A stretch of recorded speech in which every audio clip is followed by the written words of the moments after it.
Hello, everybody. How's everybody doing? Happy Wednesday, Thursday? Where are we? Thursday already? Dang, it's already Thursday, January the 8th, 2026. Man, time is flying by. How's everybody doing? Thank you guys so much for uh, sending me love and support on my Discord. Thank you guys so much. I was in the hospital yesterday, got released last night, and I'm feeling okay. I'm feeling okay.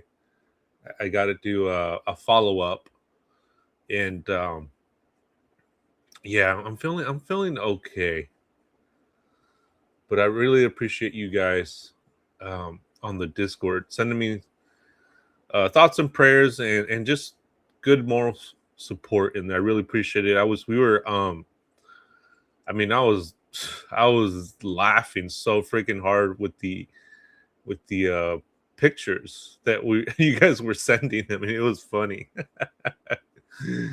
um I tried to load up one of the pictures, but it's just not letting me. I don't know why. I wanted to share it with you guys.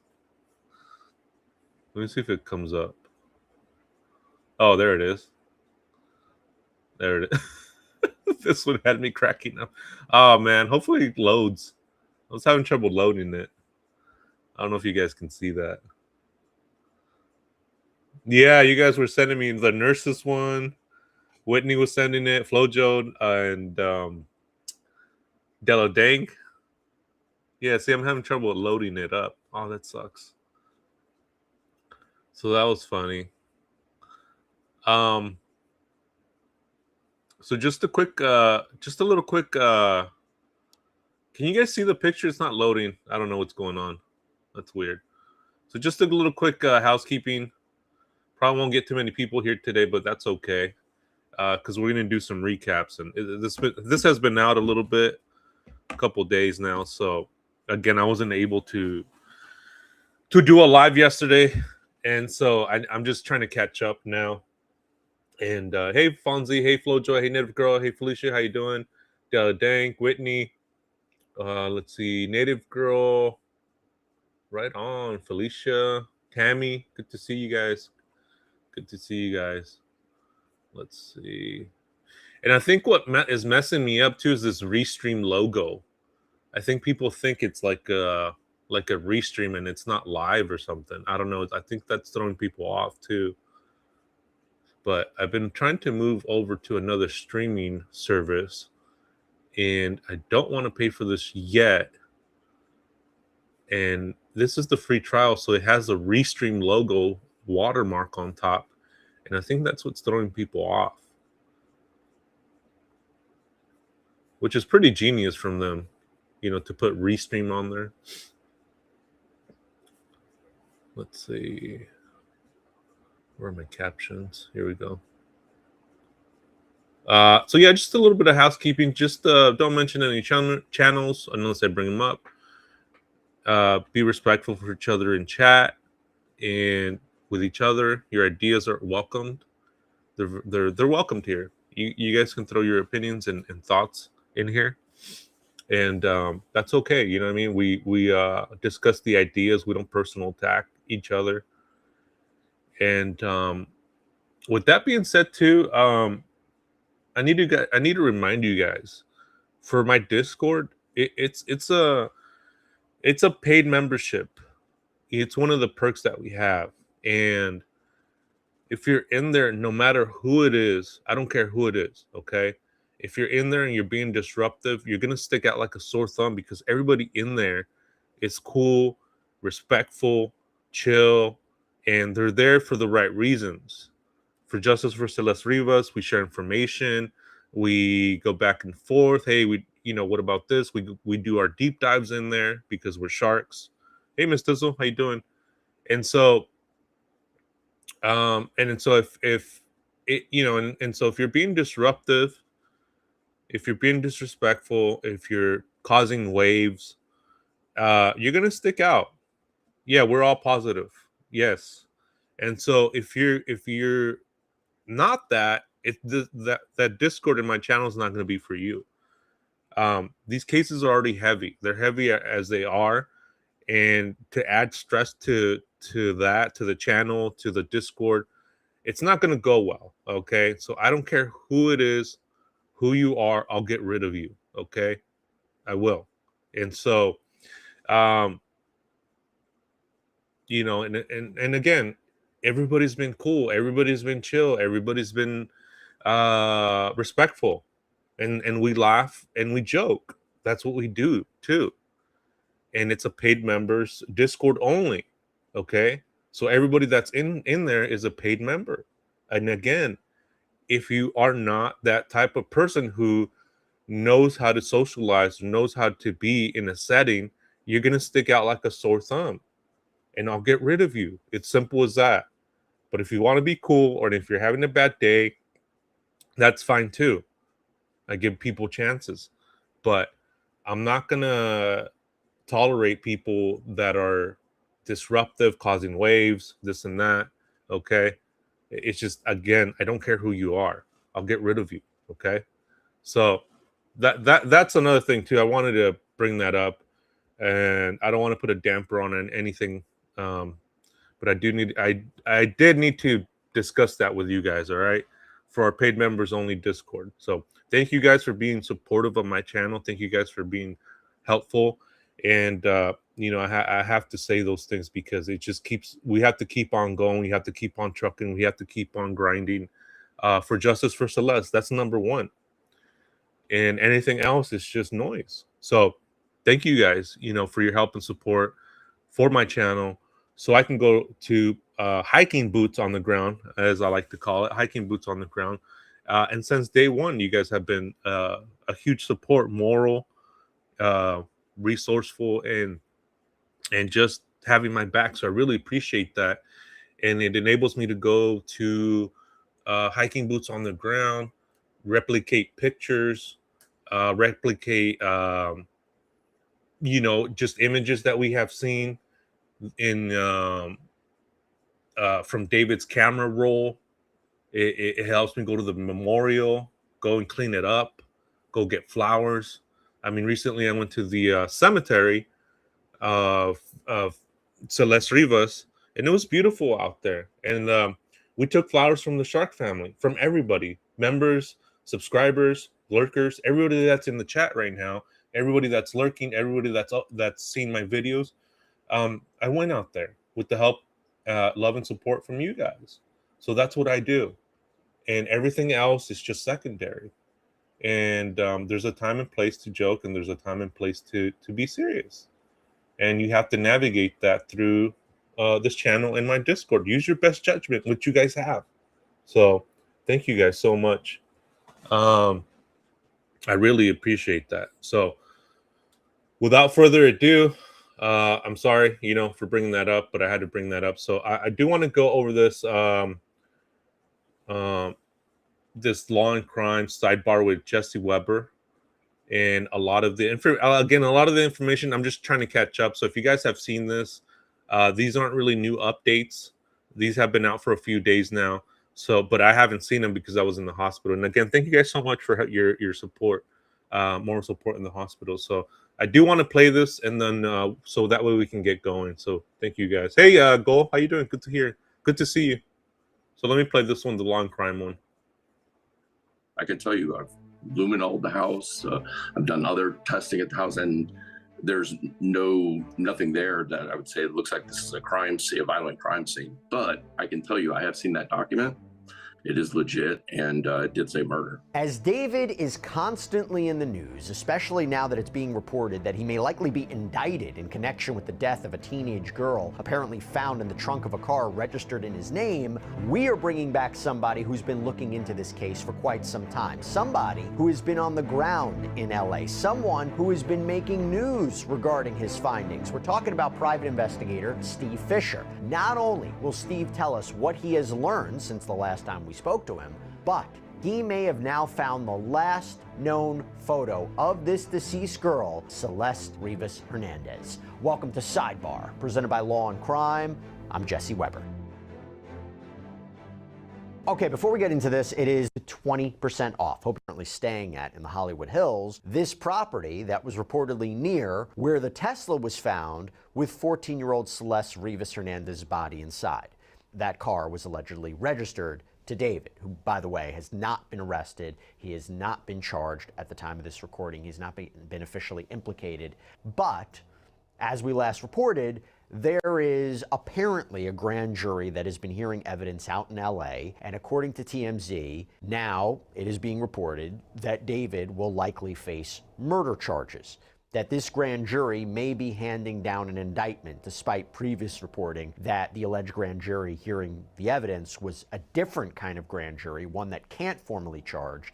So now it is possible things may have changed. And we don't know for sure if there's a grand jury. We don't know for sure if they would come down with charges against David or anybody else. And we don't know for sure what those charges would be. So we're just basing it on the reporting. Now, I will note, it has also been reported that the grand jury may be hearing evidence into next month as well, so February. So maybe if all of this is true, we won't even see an indictment just yet. But look, as we are on the lookout to see if David or anyone else is arrested or charged in connection with Celeste's death, I do want to talk to Steve Fisher. I want to talk to him about the latest developments. There's a lot, including when he posted something about a 55-pound burn cage being delivered to that property that David was seemingly staying at, that a chainsaw was found. But Steve also may have the last known photograph of Celeste. Remember, she was reported missing from her home in Lake Elsinore on April 5th, 2024. This is when she was just 13 years old. However, there has been footage released of her seemingly arguing with her family's neighbors on September 8th, 2024. So the timeline has always been interesting. It's always been important. It has been confusing, especially since it's believed that Celeste was in the trunk of that Tesla for quite some time. A couple months ago, that LAPD came out with a statement that said in part, quote, the vehicle had been parked at the location from which it was towed for several weeks, so Miss Rivas Hernandez may have been deceased for several weeks before the discovery of her body. Now, to be clear, the cause and manner of death for Celeste and the records related to her from the ME's office, the medical examiner's office, they are currently sealed, and this is due to a court order that was initiated by the LAPD. Okay, so with all that in mind, time to bring back on Steve Fisher. Steve, really good to see you. It's been a minute since we've had you on. A lot has been happening. So first of all, where are you in your investigation? I mean, since the last time we spoke, what is there anything new you can tell us? I mean, where are you right now in your personal investigation? You know, so we continue to investigate it and talk to new people. Just as of yesterday, we were contacted by somebody that's actually ends up being very close to David and had a relationship with him around that time.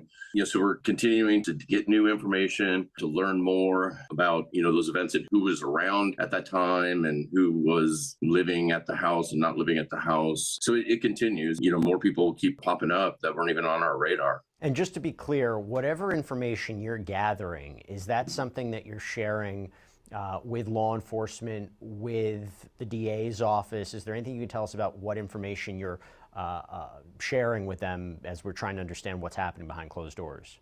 Yeah, absolutely. I mean, anything that we determine is not just noise. I mean, obviously get a lot of, you know, people calling, you know, with information that's not relevant, you know, theories or remote viewers and stuff. But the people that are tied, yeah, we pass that right along to authorities, to their investigators. You know, they don't tell us the outcome of what they follow up or not, but we do absolutely make them aware, because this is not about collecting information and getting it out to the public first or not getting it or keeping it private. It's about justice for Celeste in the end, right? So right. We are definitely giving all the information to authorities.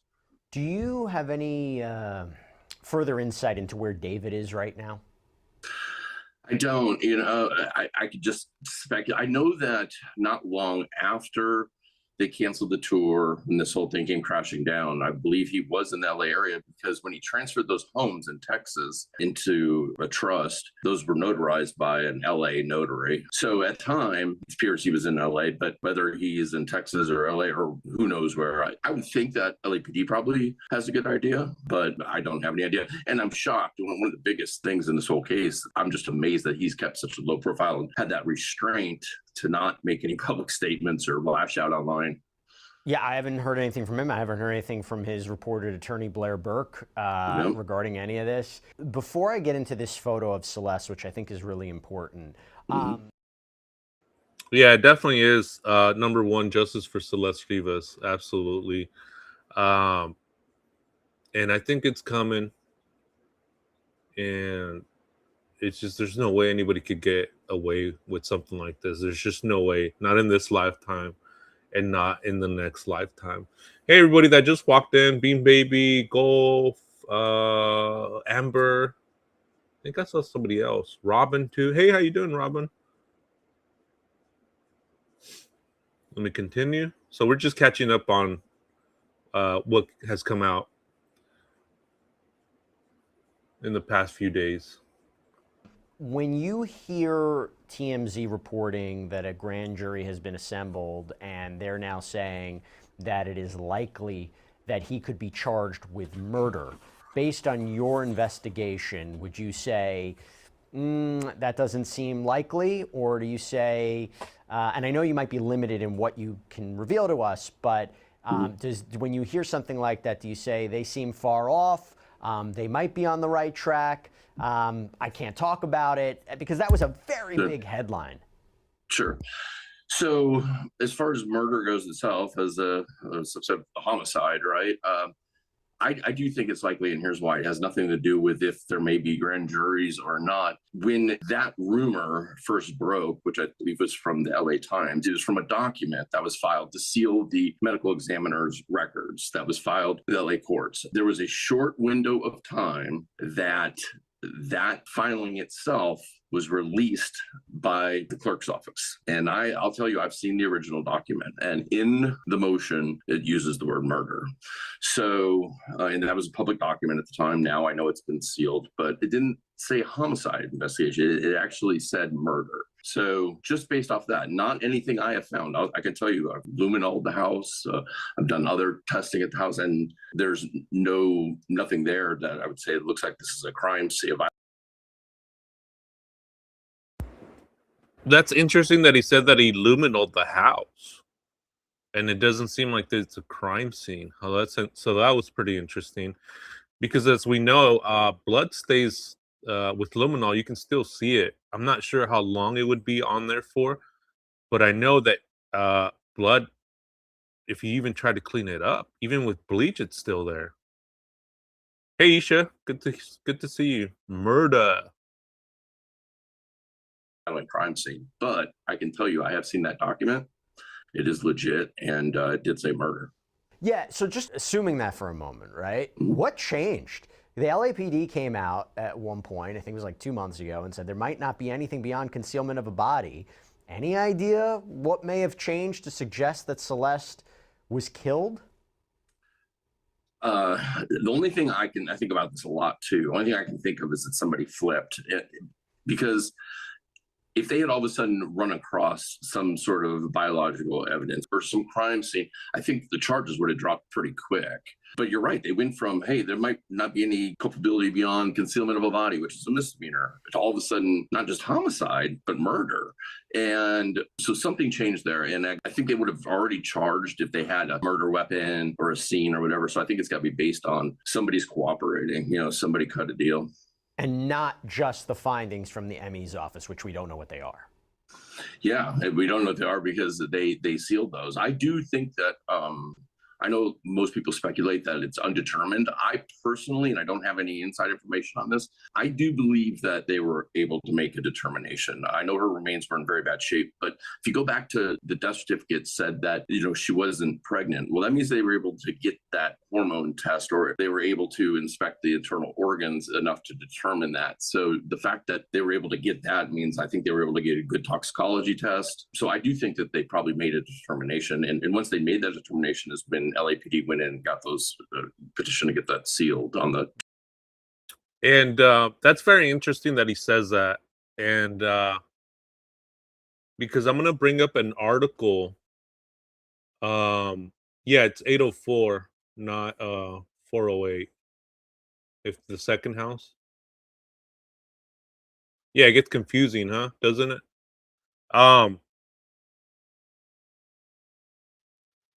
So I'm gonna bring up an article after this one from LA Magazine.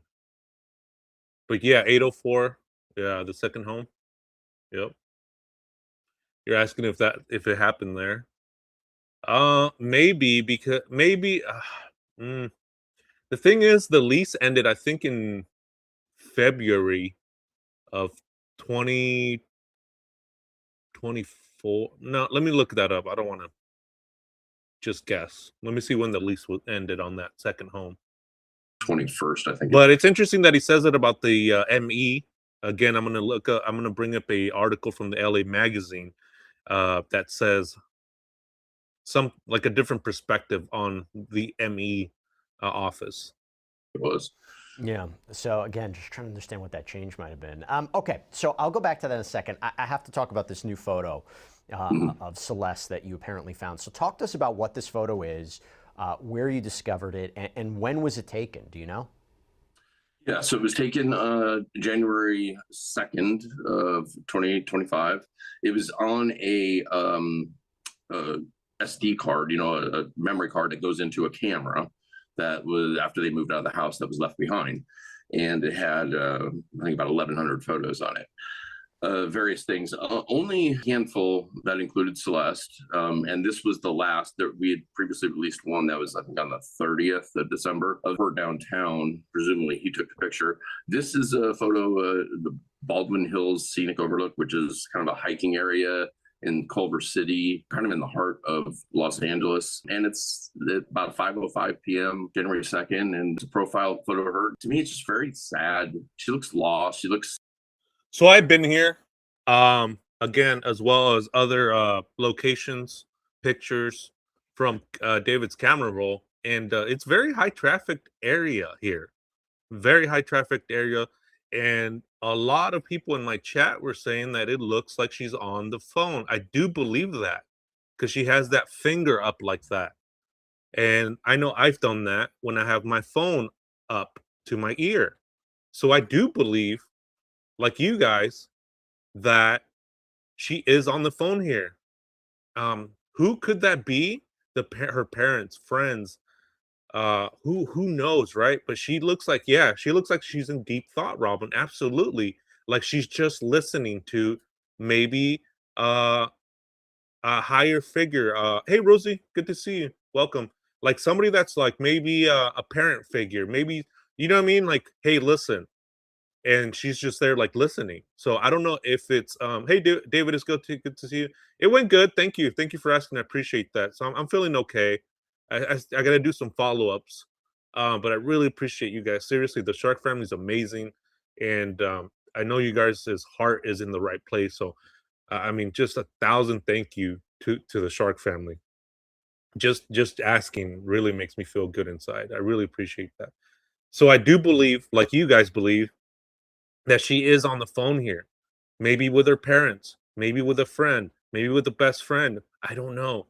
But it does look like to me that she is on the phone here and in deep thought, like Robin was saying. Right. Rosie says she just looks so sad, like something's going on through her mind. Absolutely. She looks like a runaway to me, and like a confused runaway. And I'm having trouble bringing up pictures. I don't know why.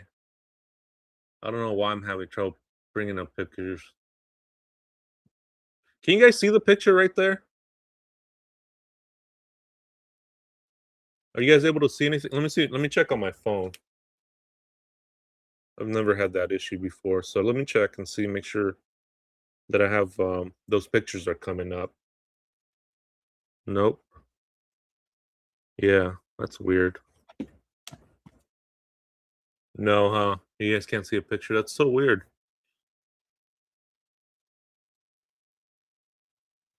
That's weird. That's like the first time I've had an issue with bringing up pictures or anything like that.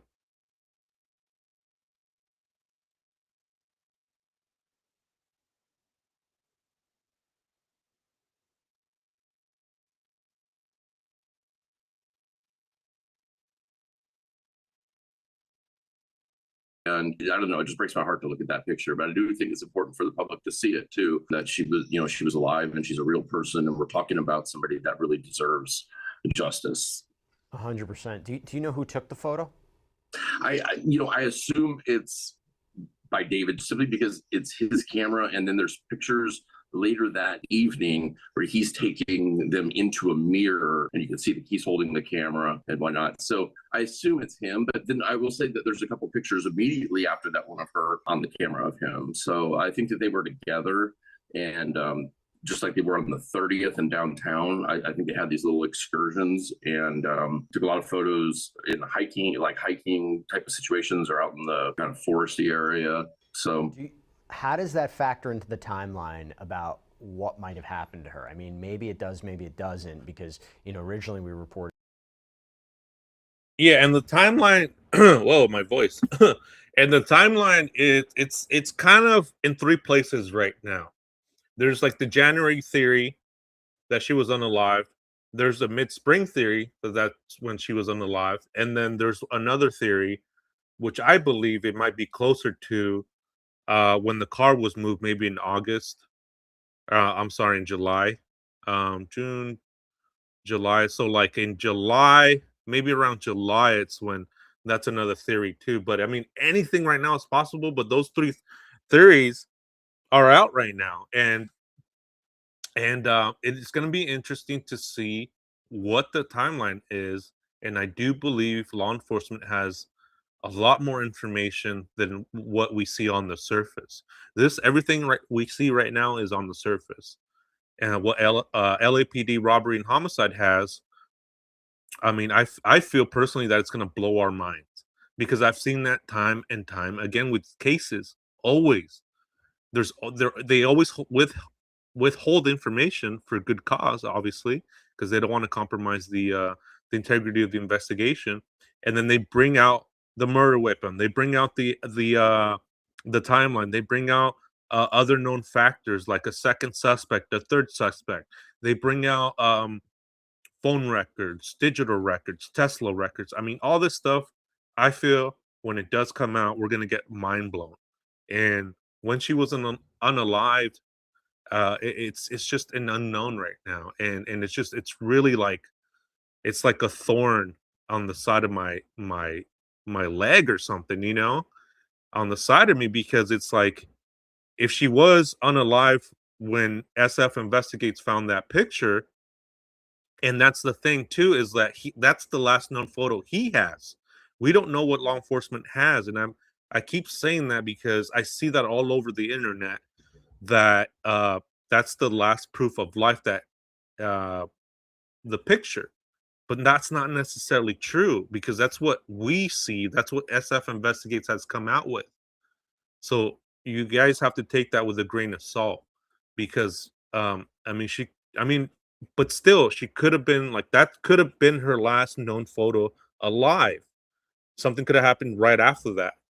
And so the big question is, where is her digital footprint from that to when she was found? There's nothing. And one of my theories is that maybe she got her phone taken away. Maybe David was allegedly keeping her and controlling her more by taking her phone away. That's why we don't see any more digital footprints of Celeste Rivas. That could explain that. But I mean, we just don't know at this point. But let me play this again. I'm just rambling. Right, she had disappeared in 2024, and then there was this sighting of her with the neighbors. So how does this affect the timeline of understanding when she died? Yeah, so originally people were thinking, well, maybe she died a week or so before she was found. And I originally had said, I think she was in there for months. And now I know LAPD saying they think possibly springtime, it sounds like, reading between the lines. I think it could be as early. See, and he's saying springtime if you read between the lines. So that's another theory right there. You see what I'm saying? It's based upon what we have, and the gaps are so big with the information that we're left to fill in these gaps. And when more information comes, we start to see the puzzle starting to form, the picture to start to form. So it's just, to me, I feel like if I have one more piece of evidence, I think this whole thing will make sense. And I think that's what LAPD has, is that evidence, that piece of evidence, either if it's last proof of life, whether it's the murder weapon, whether it's the Tesla data. And once we see that, we're like, okay, then we'll start to see a clear picture, obviously, you know what I mean? But right now it's just like, it's so mind boggling, right? Like, what happened?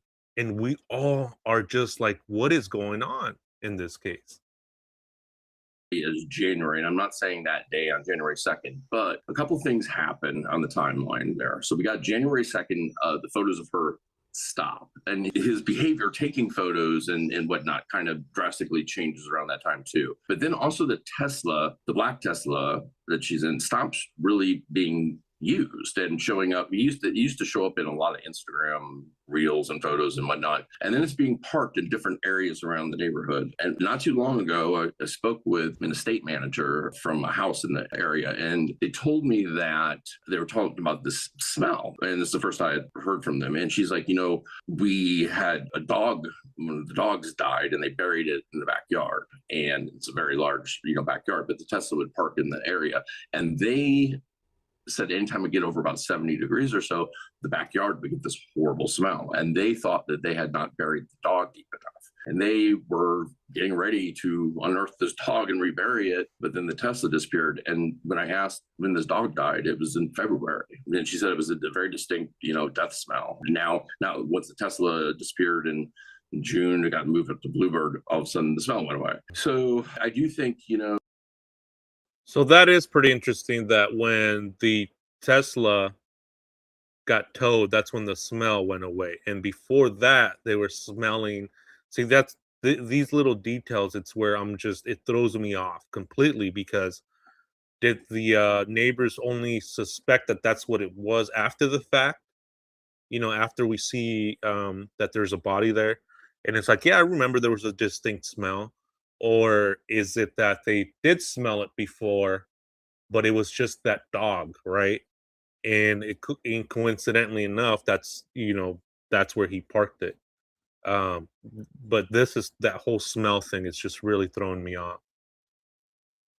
If it was like in February and then it went on, and then if there's an overlap, it's really throwing me off.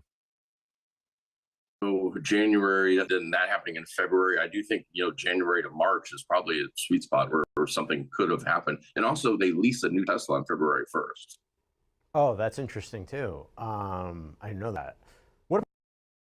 Yeah, February 1st, the the red Tesla was leased. And from what I've been hearing, it's that it was under Rob's name. So that's another thing too. It's like, your registration ended on January of 2025, didn't renew it. And did you not renew it because Celeste was in there? Right? I mean, all these little tidbits is what's throwing me off.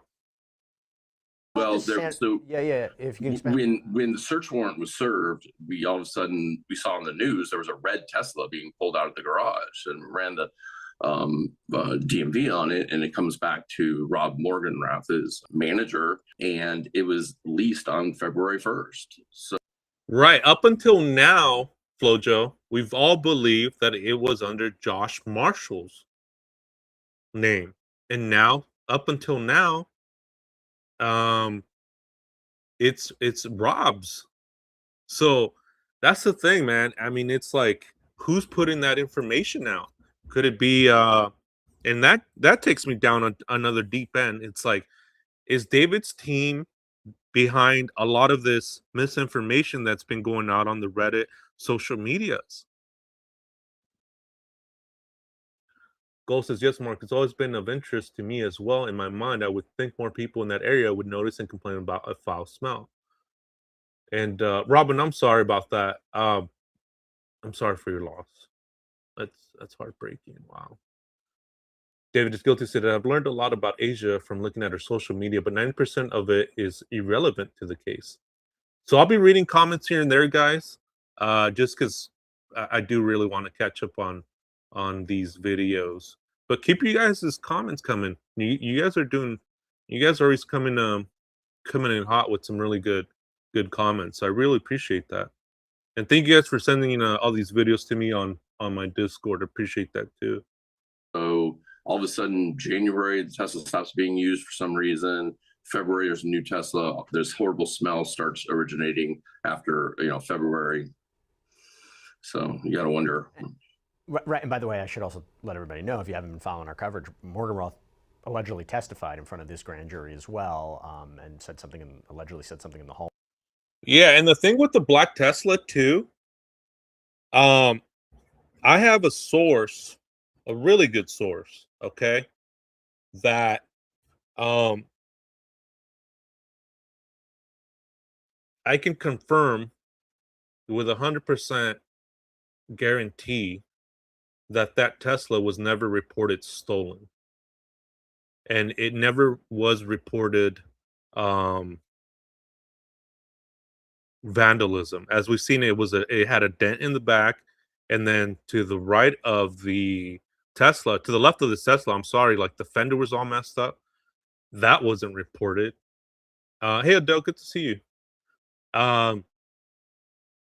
So that defense of the car being stolen is out the window. All right. So he's not going to be able to have that defense to say, hey, my car was stolen. No, it was never reported stolen. Never. We would have seen it by now. We would have seen the report. SF Investigates would have mentioned that. Like, yeah, it was reported in January, February, April, May, and none of that happened.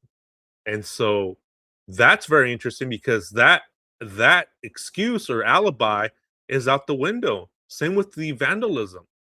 It was never reported, or a crash was never reported, which is another interesting tidbit. So pretty interesting stuff, man. I mean, it's just boxing this this person in, whoever it may be, David, Neo, whoever it may be, you know. So again, that's a fact, okay? That it was never reported stolen and that it was never reported for vandalism. Always being questioned by the prosecutor about, why he didn't notify more about what was going on. Let me ask you this. There's this conversation about, and LAPD seemed to confirm that David took this trip to Santa Barbara, right? So how would... No, the name is under David's name, the black car. And the ownership of that car, again, I have a really good source, all right? A really good source. And I wouldn't be saying this information if it wasn't valid, all right? Um and but again, question everything, question me, take it with a grain of salt. And so from my understanding, from seeing this document, the black Tesla was under what's it called, ownership from February. Here, hold on, let me see, so I can give you guys an accurate description. Let me see. Just give me 1 second. Let me pull it up. Let's see. All right. So the ownership of the car, of the Tesla, is February 16th, 2024. February 16th of 2024, and then it was registered the next day, February 17th of 2024. The title and the registration was that's when it was registered in Texas, because we saw that it had Texas plate. Yes, it does clear up a lot of rumors, and the thing with that is, like, it's an official document that I have. Again, I'm not going to reveal my sources or anything like that. Take it with a grain of salt, but I wouldn't be saying this information just because it came out of my ass. All right. And so,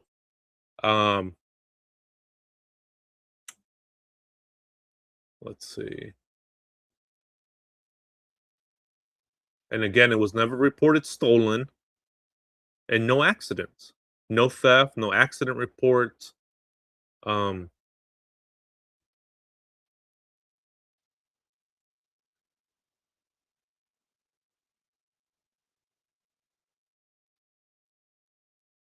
Rosie, I've been in it since day one. Everybody, and the more I know, seems it was. I heard that car had been sold, but was never even got to put under the other person's name. Yeah, I mean that's how they found out that it was from David's. That it was David's because they ran the plates. That factor into your timeline?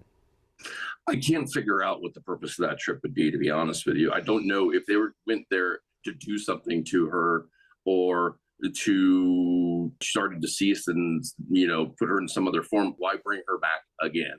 Now I will say that there's a lot of photos. And and here's another tidbit information that you guys are hearing this first here because I haven't heard of this in anywhere else. All right, so you guys are hearing this first in my channel. Is that there's a lien on that car, which means either the bank or law enforcement has. And my money is on law enforcement because everybody's wondering where the Tesla is. The Tesla, I believe, that law enforcement still has it. Okay, there's just no way that they're going to release that before trial. Uh, that's that's based upon the information that I have. Okay.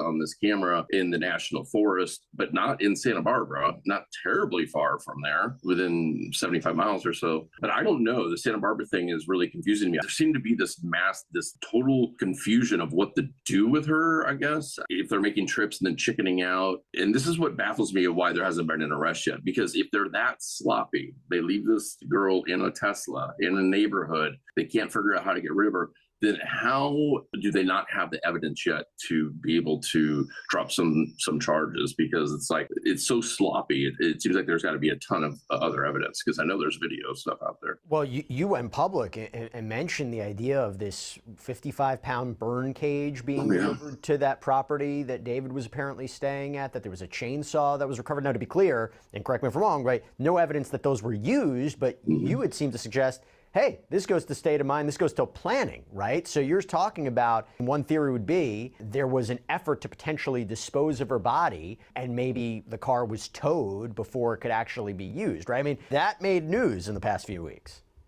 I think that's, I believe that that's what happened. It's only my theory, but I believe that this was like one of the ideas. And I'm talking plural. I think there's multiple people involved, at least trying to dispose of her part of it. And I think one of the plans might have been, okay, what about if we cremate her? Or what if we do this? And so they ordered these things, and it was at least an option available to them, which they didn't put in motion. And then I do think that they probably got cold feet, were afraid, where do we do it? Who does it? Like, should we just pay somebody to do it? How can we just get rid of the Tesla altogether, put it in a lake? And none of those plans, then all of a sudden it gets towed. And it's like, uh-oh, now what? But why they would leave the Tesla where they left it is mind-boggling. I have to ask about this grand jury. Now, let's be clear about something. You may be very limited in what you can say. So anything you can't say, completely understand, but I have to ask. Can you confirm in any way whether you believe a... Right. And think of all the cases, the cars that remain in custody for years. It's evidence that one that native girls in. Absolutely. There's been many, many cases where the cars remained in police custody. To me, that's I truly believe that that's where the car is right now, in police custody. I just cannot see that being released. And up to this point. And so that to me, it's kind of, it's a little bit of a gray area there, right? Is it the bank or the police that have it? When there's a lien on a vehicle, or a lien on a house, or a lien on a property. And with this, that's my best educated guess, is that it's still with police. Um, and let's see.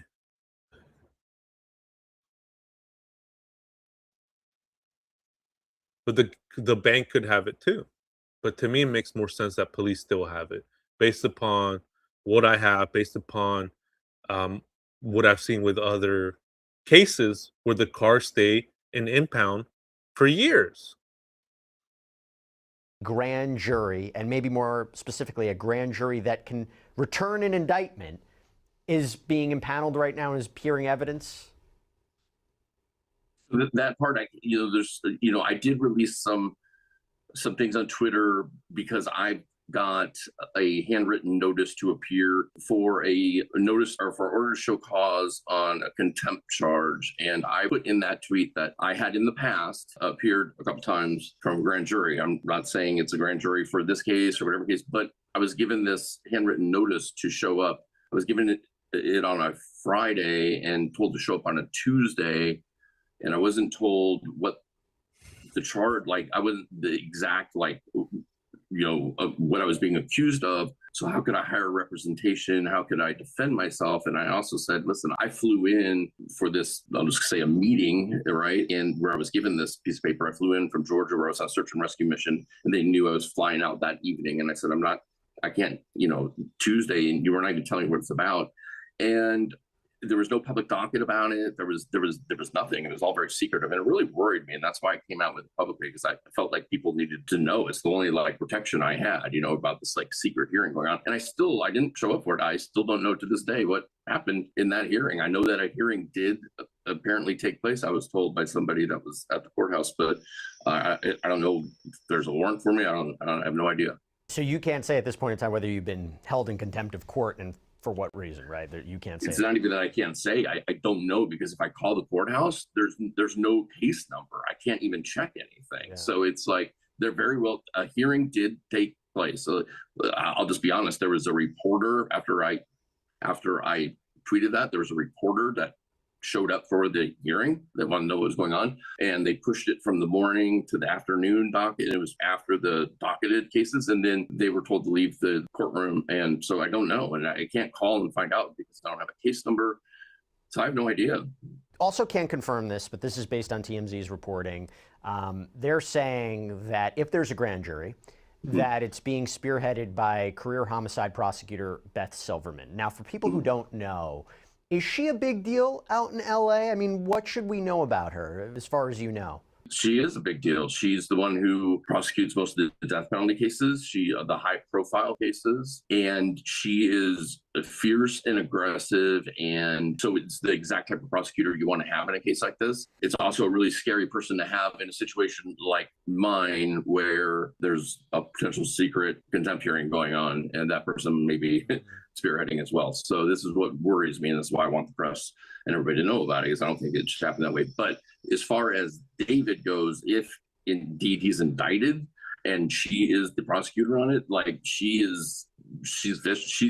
doesn't lose, and she takes on tough cases and cold cases, and she gets convictions. Based on what you've seen, assuming for a moment there is a grand jury that's been impaneled and hearing evidence, and assuming it's a grand jury that can return an indictment, would you say we could maybe expect that multiple people would be in? Yeah, it could be both, right? Non-payment. It could be both non-payment and also in police custody. Indicted at the same time, that it's not just one person, that if you're talking about several people allegedly involved in what happened to Celeste, is that something we may expect? Yes, and this isn't based on anything that I may or may not know about a grand jury or anything, but based on what I've seen evidence-wise, I'd be shocked if it's not multiple people. And I do think it'll all drop at one time. I don't think it'd be just one person and then start going after the others. I think they're going to wrap them all up at one time. I do think there's going to be one or two people that have really direct knowledge that are going to get immunity, and unfortunately are going to not really pay a price for this. But I think that's the only way that they're going to get the main people. And if an indictment or indictments drop, do you think that's when the Emmys findings and the cause and manner of death with respect to Celeste will be unsealed, and we and maybe Celeste's family will finally know what happened? I don't think so. I think they're going to hold it tight. I think one of the reasons I know why they use investigative juries, grand juries, obviously, but also it's to avoid a prelim hearing where you have to kind of show that discovery and that evidence. And by past dealings and knowing conversations I've had with people involved on the prosecution side and the secrecy wanted, I think they're going to, until they absolutely have to disclose anything, I don't think they're going to, I think they're going to be very minimal on that. I do think the ME's office wants to put the information out, but they're, For sure. They came out quite strongly about this court order and said it's so unusual. And there seems to be this battle. Native Girl says, I think the confusion in the where the Tesla was released to the owner, I believe, came from the red Tesla. I think I read that wrong. Let me read that again. I think there is confusion in the Tesla was released to owner. I believe that rumor came from the red Tesla being released to its owner, the manager. Yeah, there's no way they're going to release back the black Tesla to David, in my opinion. Between the ME's office and the LAPD. I mean, by the way, we reported about this, but there was mixed reports. Oh yeah, Whitney, you came up with that theory, right? That David could possibly be in rehab. That's why we haven't heard anything from him. He's not checking anything out. Yeah, that could be it too. Maybe, yep. Reporting, LAPD came out and said, despite the reporting that you're hearing about Celeste's body being frozen and her being decapitated, we are denying that. I mean, by the way, can you shed any light on that discrepancy? Well, I thought that was a completely ridiculous thing from the start. I knew that was right. But also, they came out with a statement saying that the purpose of getting the record sealed was not, to avoid transparency, but it was to make sure that detectives got the information before the public did. Okay, detectives now have that information, you got to believe. So why not now go ahead if it's not transparent? Oh, right. Amber, he's been active on Snapchat, though. That's a good point. He has been active on Snapchat, now that you mentioned that. So that's interesting. Transparency thing. Why not release it now? I just don't think they will. And I understand that they have their controls and whatnot, but if charges drop, it's, the people, the state of California versus, I mean, this is something that we do have a right to know something about, and especially, and we should know if this person's still on the loose and they're a threat, or it could be a threat. We need to know about these things. And I think some information, even a press conference, would be, well advised. Before we wrap things up, before I let you go, I want to take it back to Celeste. You've been looking into this case for quite some time. What did you learn about Celeste Rivas Hernandez? What would you like the viewers to know about her? And are you guys able to see that picture now? I was having trouble uploading pictures earlier. It might have been from restreams, but are you guys able to see that?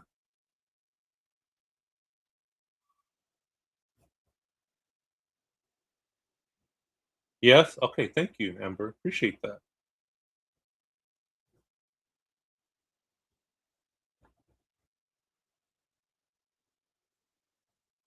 It's pretty eerie. You guys know me. You guys have been following for a while. And you guys know me, I like to have boots on the ground, hiking boots on the ground. And so what I like to do is I like to replicate areas of places that are relative to the case. This was one of many replications that I've done from this case. Downtown LA, where I replicated the knife picture. And Celeste is downtown Image, the double heads, and now this one. So this is pretty eerie. This is what Celeste Rivas would have seen. And to the left of this, there's a sign that says "Slow Children at Play." I don't know. I thought that was pretty sad. Yeah, the rehab would be a good defense move. I think so too.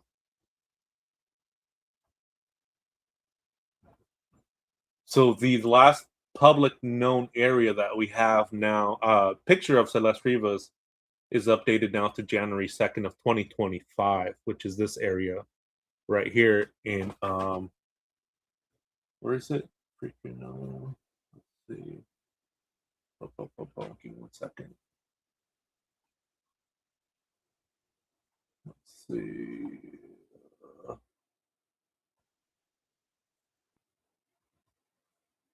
Oh, Baldwin Hills Scenic Overlook. Thank you, Darcy, for that on Discord. Sometimes it's just it's just easier to look on my Discord for information. If you guys are a member, you guys make sure you guys check out my Discord and sign up so we can keep up the conversation, keep the conversation going, and share information. I mean, like what's out there publicly, and go back and forth with your theories too. I have like a section where we just do our deep dives. And what her life was like, her short life. And B, have you had the opportunity to speak to her family or her friends? How are they doing at this point? So, if you could shed some light on that, that'd be really great. I have talked to a couple people that were close to Celeste, not direct family members, but people that were very close. And in fact, some of the people that were involved in helping to find her first couple times she ran away. Celeste obviously was somewhat troubled, but I mean, the huge percentage of teenagers her age growing up, especially in these times, of course you get that. I'll tell you why I haven't reached out to her family, because I do want to be respectful of them. I know that they're mourning and whatnot. However, Celeste was not a true missing person. There was a missing persons report filed since 24, but she had appeared at home multiple times in between that time, and they knew where she was staying in Los Angeles, and I have hard proof of that. I have text messages from family members. And what they were doing was they didn't want a CPS investigation into her not going to school, so they left this report open. And I'm not blaming them, for what happened to her. But if they were having a problem controlling her, then there are systems in place through the school and the counseling system and whatnot that can help and assist. But I don't want to talk to them because I feel like I have to ask those questions, like, why did you allow this? And I think that would be kind of like, victim blaming. But, listen, there was a lot of failures along the way here. And David was kind of like green lighted, even by his managers. And, a lot of people knew, his friends knew she was underage, and they allowed this to happen. And then look where we're at, and even now, who knows how many of those people are even talking? Are they still protecting David? I mean, it's crazy how nobody's come out and That's a good comment right here. Sometimes SF investigates. I'm gonna give this guy a chance. All right, I don't know what he does or what he has done before this case, but I'm gonna give him a chance. And he right here, he does say something pretty good. Are they still defending David? Why is my mic way over here? Are they still defending David, or are they all got immunity? Right? Did they all get immunity and just threw David under the bus, or are they ride and die hard freaking friends till the end and just are protecting them? I think that's a valid question. I think that's a good question. Let me see. Where's that other image?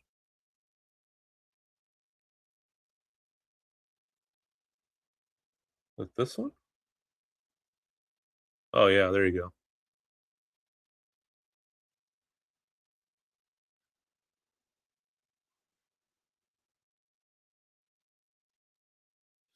Ghost says, I love Discord conversations about the case. Yeah, absolutely. And I share a lot of pictures too, like from when I go to these places. And again, with your help and support, I'm able to go to these places and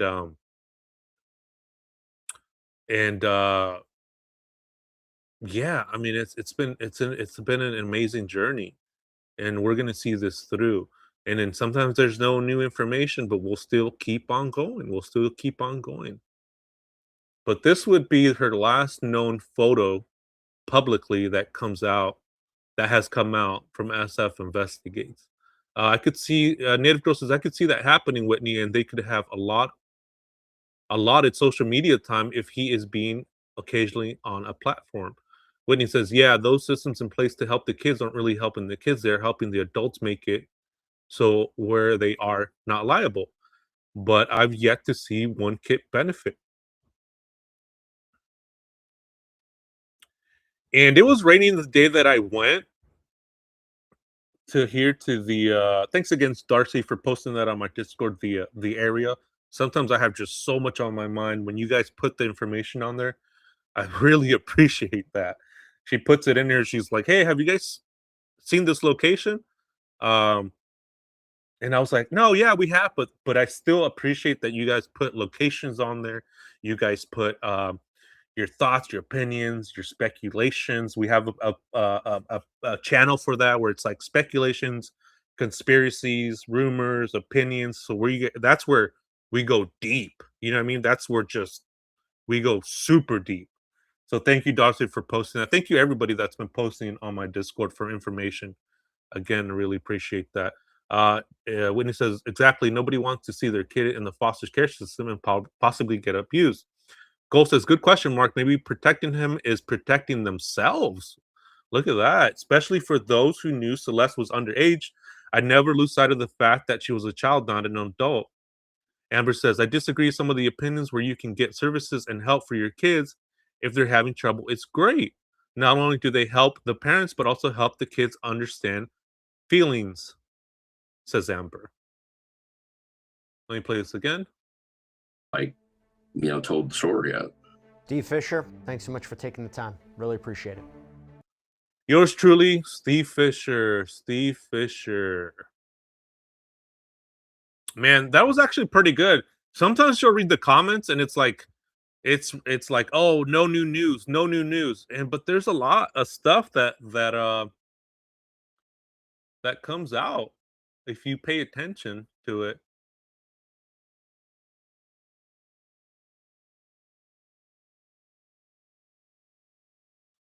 Let's see. So yeah, so this is in the Baldwin Hills Scenic Overlook, Culver City, California, on site, hiking boots on the ground. You know how we do it here in the Shark Tank. I also went to the cemetery as well. We got flowers. I saw a post on Reddit and it was saying, is this real? Is this real? Because they thought this might have been Photoshop or something. Like, no, it's somebody in there was like, no, it's real. But it's definitely real, guys. I mean, it's a real place, no Photoshop. But I get the hesitation when people see something and it's like, is this Photoshop? But it's not. Here, I'll share some more pictures and then we'll go to the next video. Oh, Robin, you take care. Thanks for stopping by. Appreciate it. I mean, here's the cemetery. Real beautiful place. Amber says, be willing to make changes. Lots of place can help kids talk through. Help them recognize why things are happening. But of course, it takes a team to make changes. Both parents and the child have to. Oh, I see. Be willing to make. I see what you're saying. Okay, yeah, and see, that's what I like about you guys. You guys go back and forth with the ideas. So I really appreciate that. You guys keeping the dialogue respectful. Yeah, I mean, people have been sending me stuff that I'm on Reddit, that I'm on Facebook, and that's pretty cool. And I could not do this without you guys.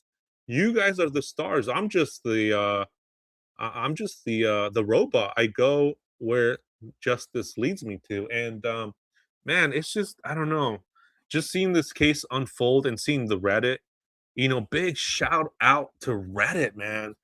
Reddit has been on fire since day one. They are not letting this case fade away. There's always something new to see. There's always something new to go down. And man, that is just so heartwarming, so like inspirational that on Reddit people are wanting justice like we are, and everybody else in the true crime community who is covering this case. Shout out to you guys too for keeping the story alive, because sometimes there isn't new updates and sometimes recapping it is good just to keep it out there. Um I'm saying this like as a creator, when there's no news, a recap would be good. I'm asking you guys from me to you for justice for Celeste Rivas is that if there isn't new updates, that maybe you guys can do a recap just to keep it out there. But this is the cemetery is pretty good. If I would have known that we could put Christmas trees out there, I would have gone out there and put a Christmas tree on her grave, but unfortunately, I wasn't able to. But yeah, these photos are real. These photos are real. Let me go back to the next video because I need to catch up on this case because of these videos that came out. And so I'm trying to catch up because I was in the hospital yesterday.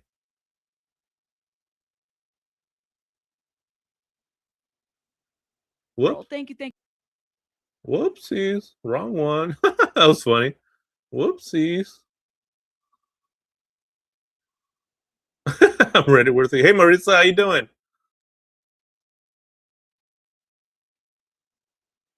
Let's see. Uh-oh. Where is it? Oh, right here. I'm like, where is it? I have like 40 different tabs open. Trigger warning, Nancy Grace. The body or a witness. There was some full respirators, almost like gas masks. A home incinerator? I mean, who has a home incinerator? Have you seen those things? I think we're going to see more than one person charged in this case. I believe that her death could go back as far as January. Breaking news tonight, D4VD, aka David Allen Burke, whines he has money was I like when she goes, Burke. boo-hoo. What the heck? That always gets me. The squeaking of the eyes.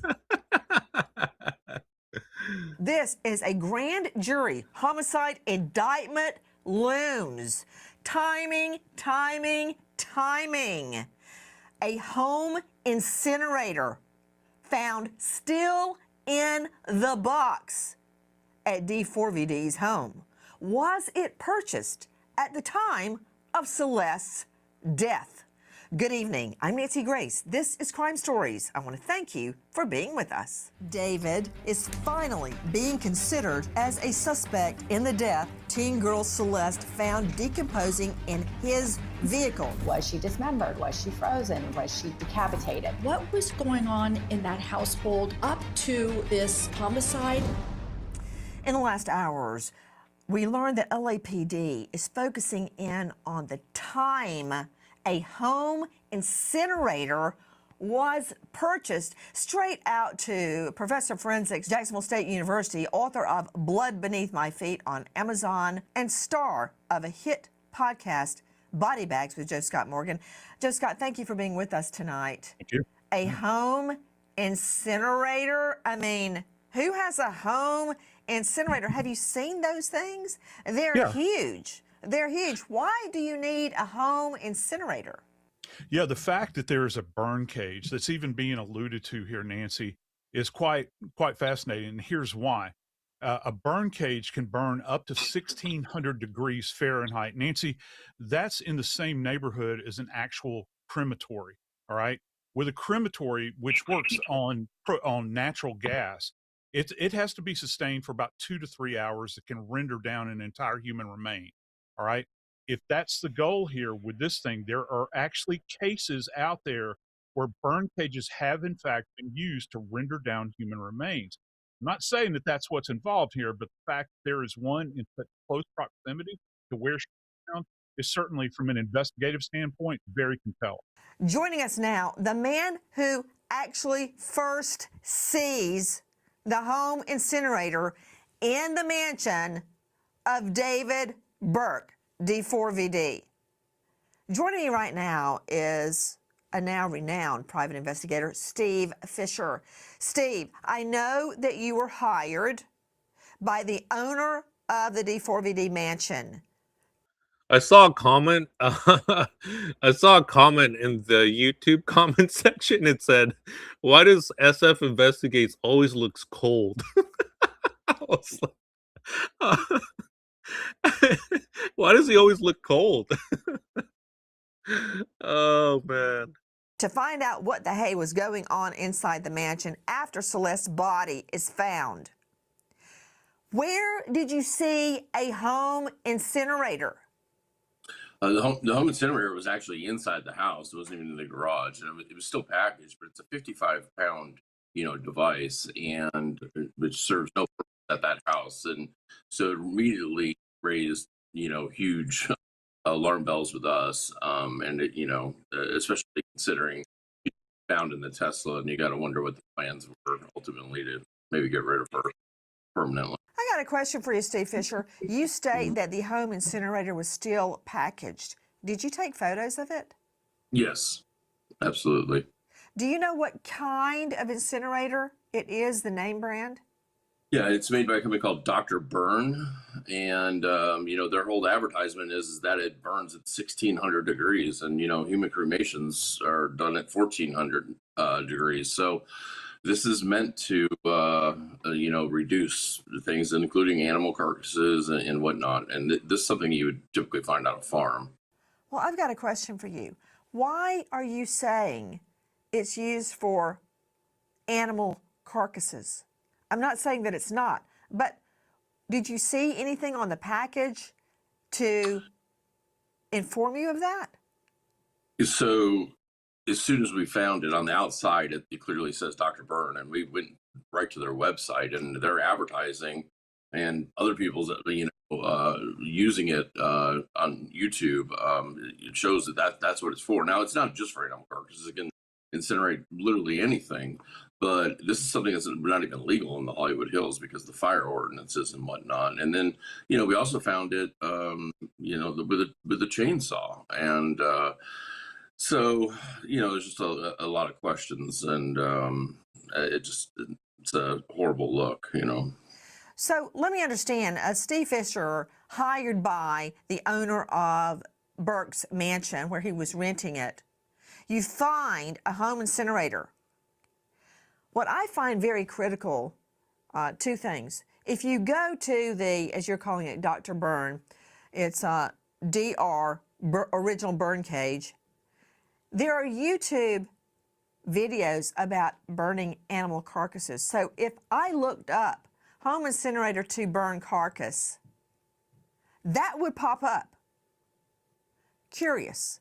So right there, and I'll circle back to you, Brian Fitzgibbons, there needs to be a full-on digital search as to whether that query was ever typed into anybody's phone, laptop, iPad, you name it.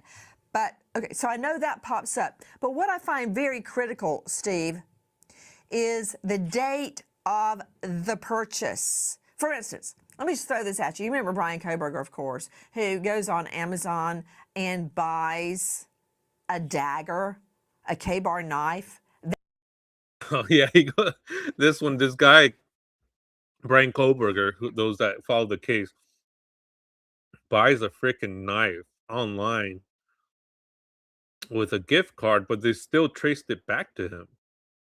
That was used to murder 4 innocent University of Idaho students, and his Amazon search was uncovered, and the purchase, and where he looked to buy a replacement after. I've always wondered that. I've always wondered what David's search history looks like. The murders. We know, for instance, cult mom Lori Vallow goes onto Amazon and buys a wedding dress, a groom's outfit, and a ring before her new husband's wife is killed. Amazon is a beautiful thing. So I'm curious, Steve Fisher, when the burn cage was purchased. We've heard about the burn cage. What we haven't heard about is what does it prove? Is it probative? It was still in the package. It wasn't used to destroy her body. But if I can draw a nexus between the time of her death and the time that burn cage was purchased, I got something. What about it, Fisher? Yeah, so we don't have the exact date, but it just so happened that on January 19th, the owner had an inspection done of the house.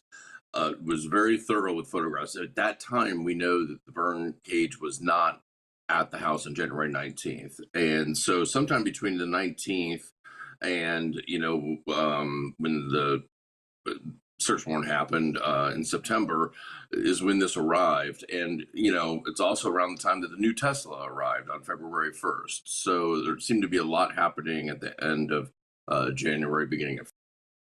Did he say that they don't know when they bought the incinerator? I don't know if I missed that part. February, but as of January 19th, it was not there. But after, as of September, it was there. So After September, it was there? Huh.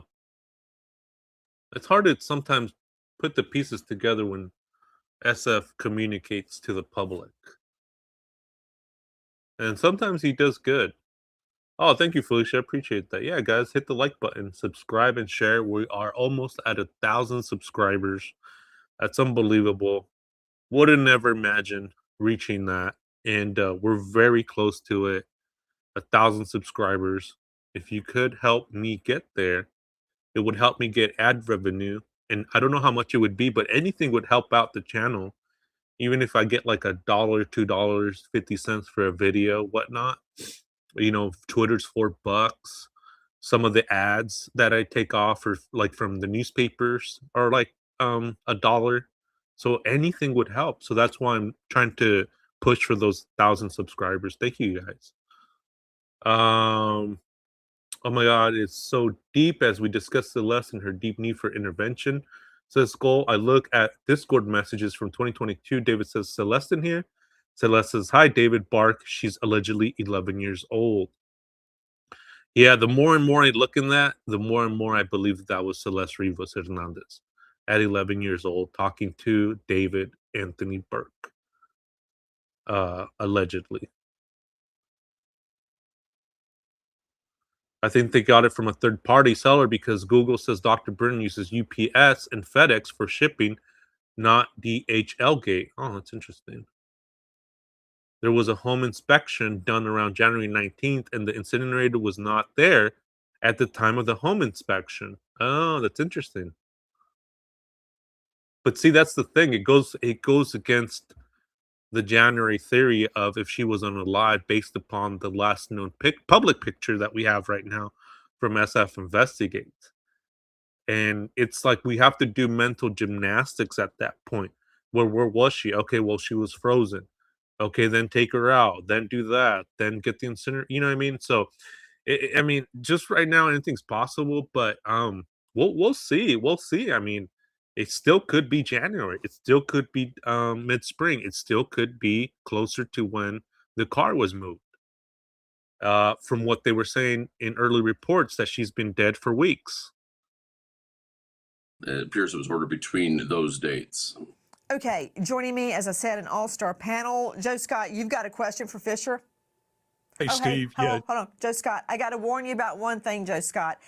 Yeah. Isn't it true, Steve Fisher, that you were called in front of the grand jury? Can you confirm that? I can't say anything about a grand jury. Okay, well, if you had not been called, you would have said no. So I'm going to take that as a yes. Nancy Grace, damn, dang, calling him out, huh? And he just laughs. I've got a funny feeling that the prosecutor is going to be extremely irritated with you because you found evidence that the LAPD had not found yet. And I'm referring specifically to the Tesla with the dead body in the trunk of a little girl, Celeste Rivas. You found that, and you scoured the neighborhood and got the Ring doorbell cam and the surveillance cam and could show that the car was being moved around the neighborhood. So, I can't wait to see that footage. I believe that footage is going to come out sooner or later. Felicia, get him, Nancy. Put him up. That's funny. Let's see. Let me catch up on chat. Marisa says exactly. He is saying it wasn't there before the inspection before January 19th. So it was there sometime between January 19th and September 18th when the home inspection was when the home was searched. Oh, I see what you're saying. Okay, gotcha. Amber says, could make sense that they ordered it during tour so it wouldn't wait back at home for the time they came back to LA. Flojo says that's a huge window of time. Hopefully they can narrow it down by reviewing DHL deliveries and match it with the home address. Cole says grooming, controlling, and love bombing from 11 to 14 is a stronghold that would have needed a deep intervention. I agree. Native Girl says, hop into the chat and share your opinions or just say hello to everybody. Absolutely. Amber says, his face says it all. That's the most emotion I've seen Steve's face makes. Get him, Nancy. Marcia says, also, I would like to know what date is the last photo taken on that camera to get a better time frame of when was the last time pictures were taken of that camera. Yeah, that's it, man. That's a really good question, Maritza, right? When was the last picture taken from that camera? Yeah, that's a very good question. Yeah. All these little things. Flojo says, put him up, put him up.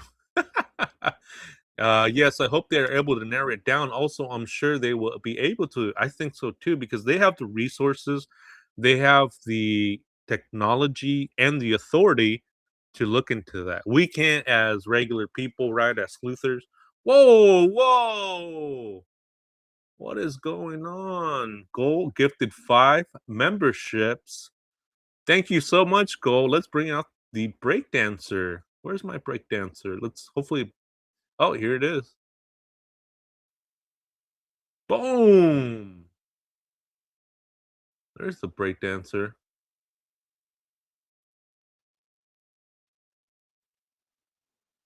Let's see who got those.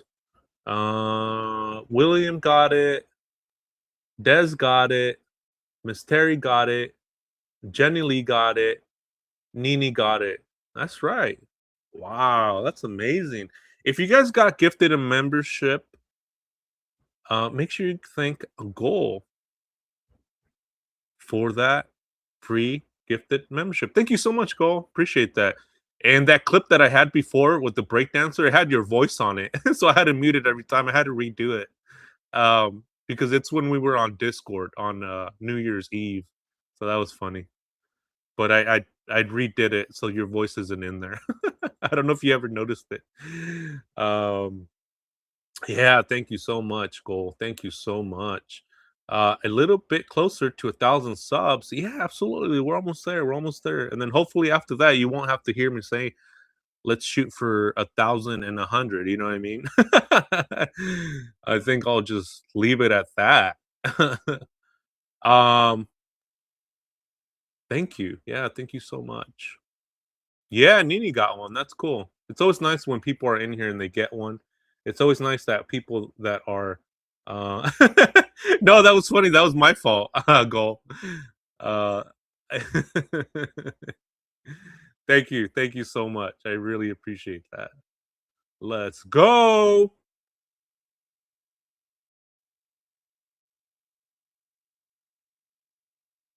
Nobody would complain. It's parked out in front of their house. You even caught one of the driver's face. You still haven't revealed to me who that is. And LAPD or the DA's office didn't find any of that. So I guess she's a little ill with you right now. That said, I have a source telling me you were called in front of the grand jury, whether you confirm it or deny it. Okay, Joe Scott. Dang, Nancy. Well, I have a source that says you were there, whether you deny it or not. Dang. The point being, he may not be able to answer some of our questions, but have at it. I'll try to make it as general as possible. Hey, Steve, Joseph Scott Morgan. I got a question for you. I've been through this area before, only as a tourist. I could never afford, to even know anyone there. High dollar area. If you rent a place up there, it would seem odd that it would be incumbent upon that person to do their own landscaping work. And I'm fascinated about this chainsaw and this idea that I'm sure the shrubs are lovely. Are you, and you've got this, from what I'm understanding, an unopened chainsaw there. What would be the purpose of someone having this thing, and when did it show up? Well, so you nailed it exactly. So because I've heard some people say that, well, people have chainsaws that do yard work and trim trees. This was a rental that the owner was completely in charge of all the maintenance, including the pool, the tree trimming, everything. That this was plug and play. They didn't have to do any of their own yard work. So there's no reason for it to be there. And it showed up again after January 19th. It was not there Oh, because there was photo documentation of that walkthrough of the inspection, annual inspection. So it showed up after, between, the time of the search, January 19th and the time of the search warrant. But you're absolutely right. They're not responsible for any of that maintenance, and can't think of any reason that they would need a chainsaw there. Joining us now, Melissa McCarty, investigative journalist and author of The Making of a Crime Reporter. Melissa, thank you for being with us. You have a question for Fisher? Go ahead. I do. Hey, Steve, two questions for you. One is, who were the two items addressed to? Was it the owner of the house or somebody else? And also, it's my understanding the LAPD, they did not take those items as evidence, but do you know if there was any kind of brushing of fingerprints to see if David or somebody else in his inner circle at one point laid their hands on those boxes or collected those boxes, touched them to link the two? Very good question. So they did not take the items. We contacted them and asked them specifically about it, and they told us that they photographed them, but they did not fingerprint them. And there was no dust or anything on them, and they didn't appear to luminol them either because they hadn't been removed from the packaging. So, as far as who they were addressed to, they were addressed in a fake name, somebody that did not live at the residence, but they accepted the packages at the residence, and we believe, just from the investigation we've been able to do, that they used prepaid gift cards to purchase the items. Whoa, wait. You're giving me all new information. Wait a minute. Are you telling me, have you told anybody else this? Are you telling me the home incinerator was addressed to a fake name, but somebody in that house accepted the package?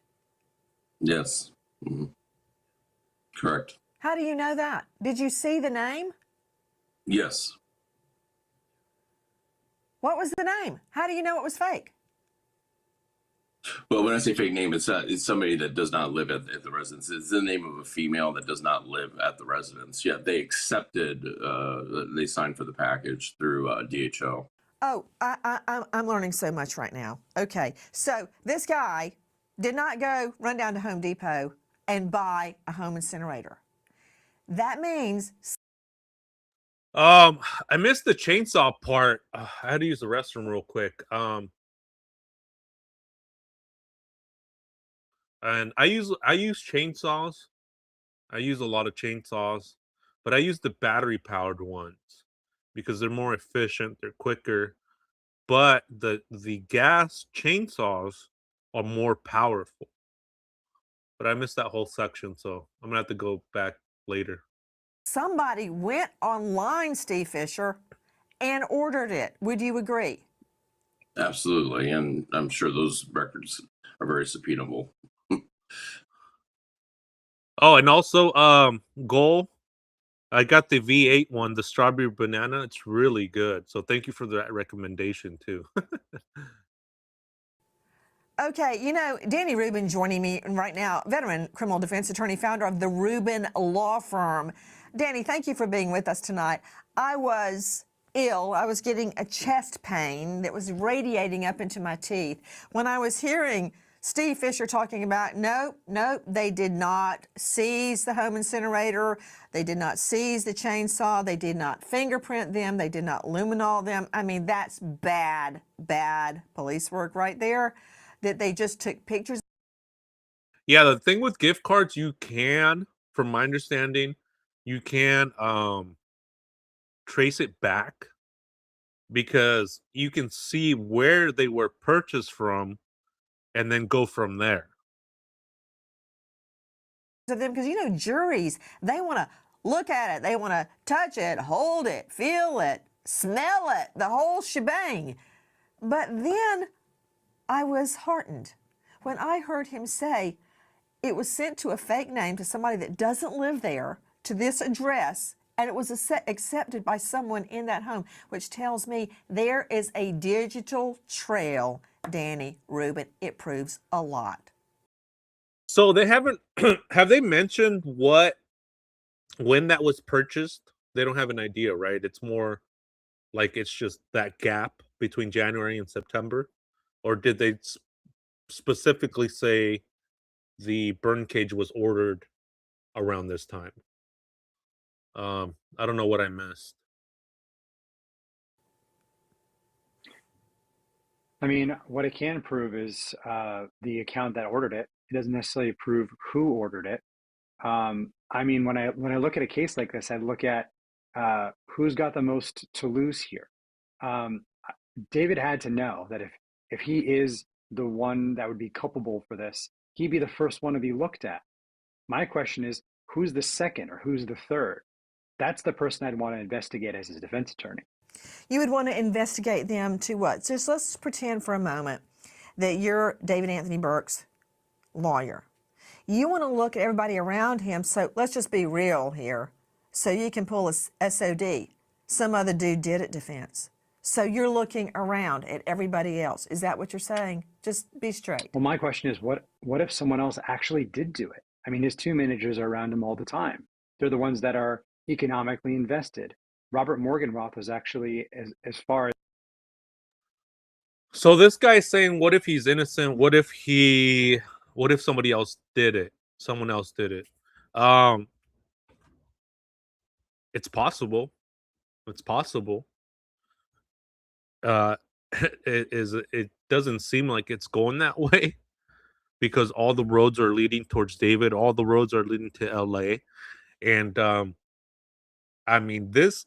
David would have to be one of the unluckiest dudes to ever have lived if this was not done by him or had any role in this. I mean, just the loops and the hurdles and the everything that he has to go through in order for him to not be a part of this is astronomical. But it is possible, but I mean, it's also possible that tomorrow a comet hits Earth and we'll all be gone. Knock on wood. Right? So I don't know. As I've read, called to testify at the grand jury, and he was recorded saying, The manager? "Why didn't I call the police?" Yes, the manager. Okay, so Right, Amber, it's like he's not in the clear for being in the with a minor. Do you see what I mean? I don't know. I mean, I'm open to what his alibi is going to be. I mean, but he hasn't made statements and nothing. He hasn't said anything. So I don't know. So, they tried and it worked in the Top Mom Casey Anthony murder case when she got her mother, Cindy Anthony, to go on the stand under oath and fall on her sword and take the blame for the highly damning searches for how to make chloroform. She said that she wrote chlorophyll, not chloroform, and that the computer spell checked her because she wanted to get rid. Boom! 189 super chat from Native Girl, my mod. She's also my mod on Discord. She holds it down on Discord and she holds it down in my chat. She says, Mark, glad you're home from the hospital. Here to do a live today. Yeah, I'm feeling okay. I have to do a follow-up. So thank you for your 199. I appreciate that, Native Girl. Yeah, I need to do a follow-up with the gastrologist. How do you say that? Gastrologist? For my stomach. Let me bring out the breakdowns. Give me a second. Here it is. And then let me catch up on comments real quick, actually, because you guys are on fire right now. Let's see. Gold says, this is why I wonder if the red Tesla in the garage records audio while parked. Maybe the package was delivered to the garage area because of the weight and size. Oh, that's interesting. Amber says, like I said earlier, it could be left to foam show, huh? Left left behind, and others were at the house with her at something goes wrong, maybe at a party takes place while he's away, and something happened. Flo says, girlfriend also said before in the past that he had no records or indicate that Celeste was ever at the mansion. So I wonder if it was Lane Cooperstein. Right. And I have a theory about that. I'll tell you guys in a second. Marisa says it's possible, but not probable. I mean, she was the girlfriend to Morgan Ross, says Flo. Let's see. Gastrologist. Gastronaut. Huh? Too much Coke Zero? Yeah, probably. Thank you, Flojo, for your $2.99 super pair sticker. The pair character punching the air with fist and bumps written on his knuckles.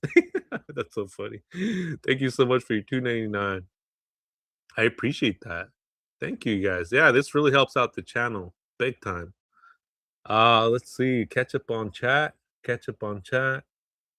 Amber says there are probably a lot of shows that Celeste didn't go where she would have been left behind with somebody, but who's around her when David is away. Oh, thank you, Fonzie. I appreciate that. So me and Native Girl, we're going back and forth about the theory that, from my view, is that maybe she was never at that house and maybe she was somewhere else. For example, we know she was at the second home, right?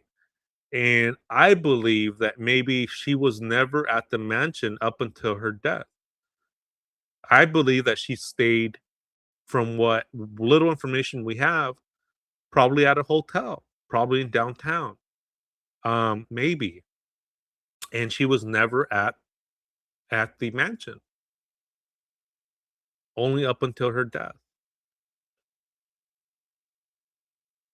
Yeah, thank you, Native, thank you, Flojo.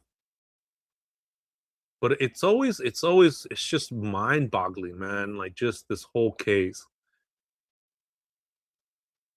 Bit of bamboo in the backyard, it made no sense at all. That said, it worked in that case, so I can't poo-poo it that quickly. Brian Fitzgibbons is joining us now, Director Operations, USPA Nationwide Security. Brian, you also, in your search for people all around the world, are an expert at digital forensics. Brian, what should they be doing right now to determine who ordered the burn cage? Yeah, I want to applaud Steve Fisher, Nancy, and the work that he's done, and identifying that the purchase was made with these gift cards, that it was delivered to a fictitious name or a name that wasn't at the residence. You know, this is going to provide investigators with a good foothold to begin that forensic search and subpoena these purchase records of what date this burn cage was purchased. Fonzie, that's a very good question. Yes, I thought about that too, because it's where is he going to put her? Where is he going to keep her? But he does have money, and he could be renting out hotels. There might be another house that we don't know of in somebody else's name. But yes, Fonzie, that thought has crossed my mind. Purchased on what IP? Do you guys remember when the lease ended for the second house on Doheny Place or Drive? Not the mansion, but the one down the road, like 7 minutes away. Do you guys remember when the lease ended? The address was the system access. They're going to be able to get quite a bit of information off of that purchase. And I think that you will see that provided that this moves forward to trial. Yeah, you know what? You brought up another issue, Brian Fitzgibbons. Thank you. I was so taken by the fact that this was obviously ordered online. I wonder if they're going to be able to find where the purchaser watched that YouTube video Fisher just told us about, how the home fire cage can burn. Yeah, I remember it was March of, what was it, 2024 or 2025? It had to be 24, right? But yeah, you're right. It was the end of March. What year was it? Dead carcasses. Question to you, Steve Fisher, owner, founder of Steve Fisher. Yeah. Amber says, if there were hotels, wouldn't they have some kind of footage of her going in and out? Yes, absolutely, 100%. When I was in downtown LA, covering the case, there was a ton of cameras, tons of cameras. You could not walk 3 feet without a camera in your face. And that's just me going down there. I mean, it's just I can't go in there in the hotel and be like, hey, pull up that security footage from December 31st, December 30th, at 12:01 or whatever time it was, and bring that up and let me see what it is. You know what I mean? I'm not law enforcement. And so it falls on law enforcement hands, and you want to be optimistic that law enforcement has that video. Why wouldn't they? But then the camera pictures came out later. And are they piecing the puzzle together? Are they? I mean, it's just, oh man, it's like, I don't know. It's just, it's amazing. But yeah, there is a lot of cameras down there, a ton. Let me show you, for example. Let me show you.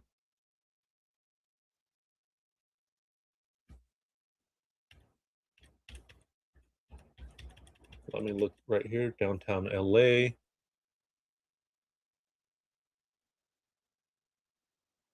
You guys remember this picture right here, the infamous one where David is holding up the knife? Yeah, I went down there, downtown LA, and recreated that picture. And so, there's tons of cameras down there, tons.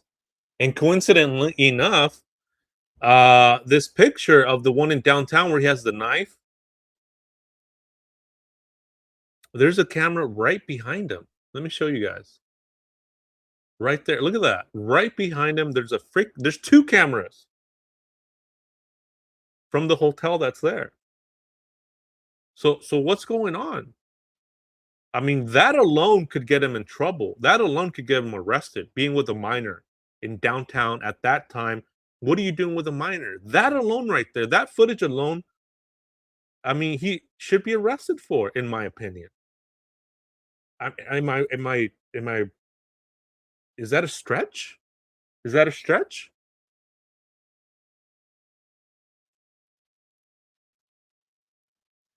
And then here's the image of where Celeste was standing with the double head, because I know the Reddit investigator agency, the RIA, I was able to go to this location. I mean, they were just on it too. So I really appreciate that from them. So this is downtown LA, tons of cameras to the left, tons of cameras to the right. And as you guys can see, there's one right behind him when he takes this picture of downtown buildings. So yeah, there is a lot of cameras there. You know, again, I'm not law enforcement. I can't go in there and be like, pull up that video. I mean, it's frustrating at some point. But I get it. You know, I get it that they're on a different trajectory or whatnot. I don't know what goes on behind the scenes. SF Investigations. Steve, how do you know that it was bought with gift cards? No, so I want to be clear. From what we've uncovered, it looks to us like it was purchased with.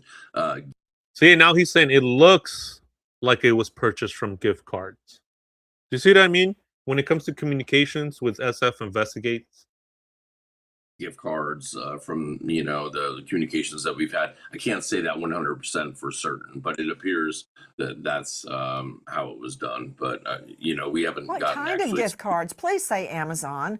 What kind of gift cards? American Express, Visa, Home Depot? Yeah, one of those you go to Target and buy like a prepaid Visa or Amex or whatever, like that. Just something that doesn't have your name attached to it. Although you do have to, I guess, technically register it, but you can use that in anybody's name. But I'll bet you that there is an email address that they formed this person's name, this fake name. So, and then that'll probably reside on one of those computers, and I think they'll be able to tie it all back to them. I don't. Flo says this guy's always clarifying something. Chloe, you better check your best friend. Yeah, Chloe.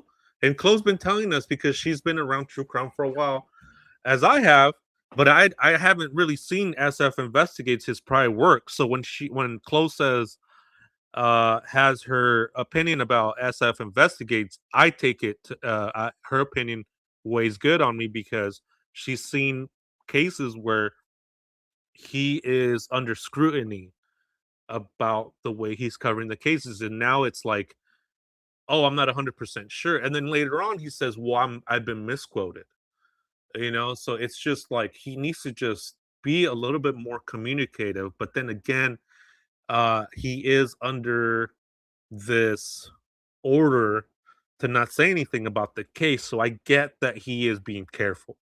I get that part too, SF. All right, I get that part too. I think these are geniuses by any means. You said that you can't say gift cards were used 100%, but that you have personally you and your team have done investigations that lead you to believe that gift cards were used. You're telling me the gift cards were not to a specific store such as Home Depot or Lowe's. You're telling me they were of the variety that you can go to Target and get, like American Express or Yeah, when he says he wants to be able to say he technically wasn't wrong.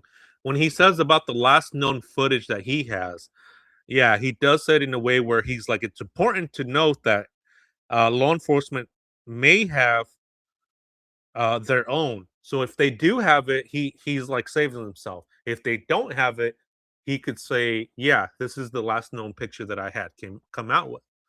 So it's like, it's just trying to appease or trying to play both sides of that opinion or that thought maybe in the same sentence. I don't know. Visa gift cards. Is that correct? Yes, right. Yes. Okay, which leads me to believe that they were bought at Target. Were they bought at Target? Oh, I honestly have no idea about that. I'm just saying that, like they're a seller of those. I don't know where they bought the gift cards at, but they were delivered, through a, delivery service, like you order online, and it appears that they use DHL to ship this, item. To ship the gift cards or to ship the burn cage? The burn cage.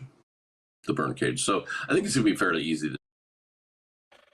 Let's see. Goal says, Mark, according to Zillow, 804 house was listed for rent 3/8/2025. Wow. And then listed removed 5/2/2025. Wow, that's interesting. Thank you for that. Track it back. Okay. Karen Stark joining me, forensic psychologist, renowned TV radio trauma expert, consultant at KarenStark.com. Oh, what a tangled web we weave when first we practice to deceive. Can't you just see? There's going to be video, right? They have cameras everywhere, specifically on the registers. Can't you just see this merry troop slinking into a store and getting all these gift cards, which is, they think, so sneaky because it's not in their name? I wonder if they paid in cash. Or did they charge it? Oh, I hope they charged it. Trying so hard to cover up, yet leaving a trail a mile wide for somebody like Steve Fisher to find. It's very clear that these people were disorganized, Nancy. I mean, nobody really understood. How could you leave even the body in a car and keep moving the car around and not think that somebody would notice it, especially where they were? And if you consider the fact that she was dismembered, and then you also look at the fact that someone ordered a chainsaw, somebody ordered this burn incinerator, it's very telling that there was intent, or at least it seems that way, that they turned this body, it was dehumanized. And they were looking for any way, according to me, it seems, to get rid of the body without even thinking about this as a person. Back to Steve Fisher, following up on what Karen Stark, psychologist, said. Steve Fisher, isn't it true that D4VD, aka David Allen Burke, was going on tour?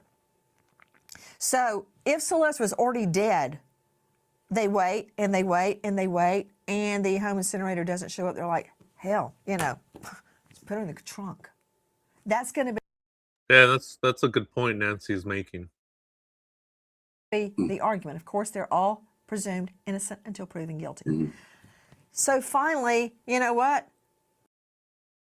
Flo says another thing. I went back and watched the old interviews, and he said he can't release the name of the person who moved the Tesla because he doesn't have permission from his client. That's weird. Hey, Gnome Twisted Tales, how you doing? Yeah, send me an email. Back up and punt, and she ends up in the trunk. Can't you just see that playing out, Fisher? Then the incinerator comes a day late, $1 short. Should have used FedEx, but no, they used DHL. What about it, Fisher? Yeah, personally, I think the incinerator was already there. I think this became a case of them chickening out. They or whoever was supposed to do it didn't do it, and then they just ran out of time. I mean, this is what baffles me about the whole case. We're talking about people that are, quite frankly, idiots, and now how is it taking this many months to be able to put this case together to become chargeable? Because these are not people that pulled off a perfect crime, and this is the part that really baffles me. Only if you hit the like button, okay? It's so sloppy, yet there's apparently not enough to charge them yet. You know, I don't understand. PI Steve Fisher claims he found a burn cage incinerator and a chainsaw inside the home rented for Burke by his manager. Employed by the property owner to determine what took place in his house, Fisher uncovered the items still in their original packaging and were unused. The incinerator is illegal in Los Angeles, delivered to the residents under a fake name, and claims to reach a temperature of 1,600 degrees. Slash murder charges. But goo. At first we were told, oh, the grand jury is just conducting an investigation. Not true anymore. Listen. A recent report said the grand jury hearing testimony about the death of Celeste Rivas was an investigative grand jury that helps gather evidence, but does not indict. Now, new information indicates Burke will face murder charges for the death of Celeste, and the grand jury hearing the case right now is going to be asked to hand down an indictment. An investigative grand jury can be useful to subpoena and then force uncooperative witnesses to testify. And sources now say the grand jury hearing witnesses is actually one that will vote on indictment. And these sources indicate prosecutor Beth Silverman, among others, believes Burke was involved in the death of Celeste. So let me understand, to Dave Mack joining us, Crime Stories investigative reporter. Dave, we were first told this grand jury was just an investigative grand jury that was gathering evidence on Celeste's death. Now we're learning an indictment looms, and it is a homicide indictment. I never had any doubt that this grand jury was going to seek charges. Do I have that right, Dave Mack? We're expecting a grand jury indictment to come down. That's what everything is pointing towards, Nancy, right now, expecting an indictment to be handed down for homicide. Danny Rubin, you have dealt with many, many grand jury indictments. I don't know if you're a former prosecutor, but were you a former prosecutor at any point, Danny? No, defense attorney from the very beginning, but I've dealt with the aftermath. Okay, I'm sorry to hear that. Long story short, if the grand jury is meeting to indict, not what is that supposed to mean, Nancy Grace? What the heck was that? not just investigate, that means they have to pick a charge, Reuben. They've got to go with, if it's homicide, murder 1, murder 2, voluntary or involuntary. And then, of course, there's felony murder. They've got to pick between those charges. They could indict in the alternative, which means a murder 1 with a murder 2 and a voluntary or even involuntary, all in the same indictment, so a jury can pick. So if they're going to go with murder 1, go with me, Ruben, go with me. That means they either got the COD from the body, which was decomposed, and they know there was either a gunshot wound, a broken hyoid bone to suggest asphyxiation, something in toxicology, a knife nick to one of the bones. They've either got it from the body itself or they've got a witness to say she was murdered and this is what happened. Because they got to indict on those. That was really good. Let me back that up just a little bit so you guys get a really good understanding of what it could be the cause of death. Danny Rubin, you have dealt with many grand jury indictments. I don't know if you're a former prosecutor, but were you a former prosecutor at any point, Danny? No, defense attorney from the very beginning, but I've dealt with the aftermath. Okay, I'm sorry to hear that. Long story short, if the grand jury is meeting to indict, not just investigate, that means they have to pick a charge, Ruben. They've got to go with, if it's homicide, murder 1, murder 2, voluntary or involuntary. Wow, look at that. So she's laying it out right there as a prosecutor. Wow. And then, of course, there's felony murder. They've got to pick between those charges. They could indict in the alternative, which means a murder 1 with a murder 2 and a voluntary or even involuntary, all in the same indictment, so a jury can pick. So if they're going to go with murder 1, go.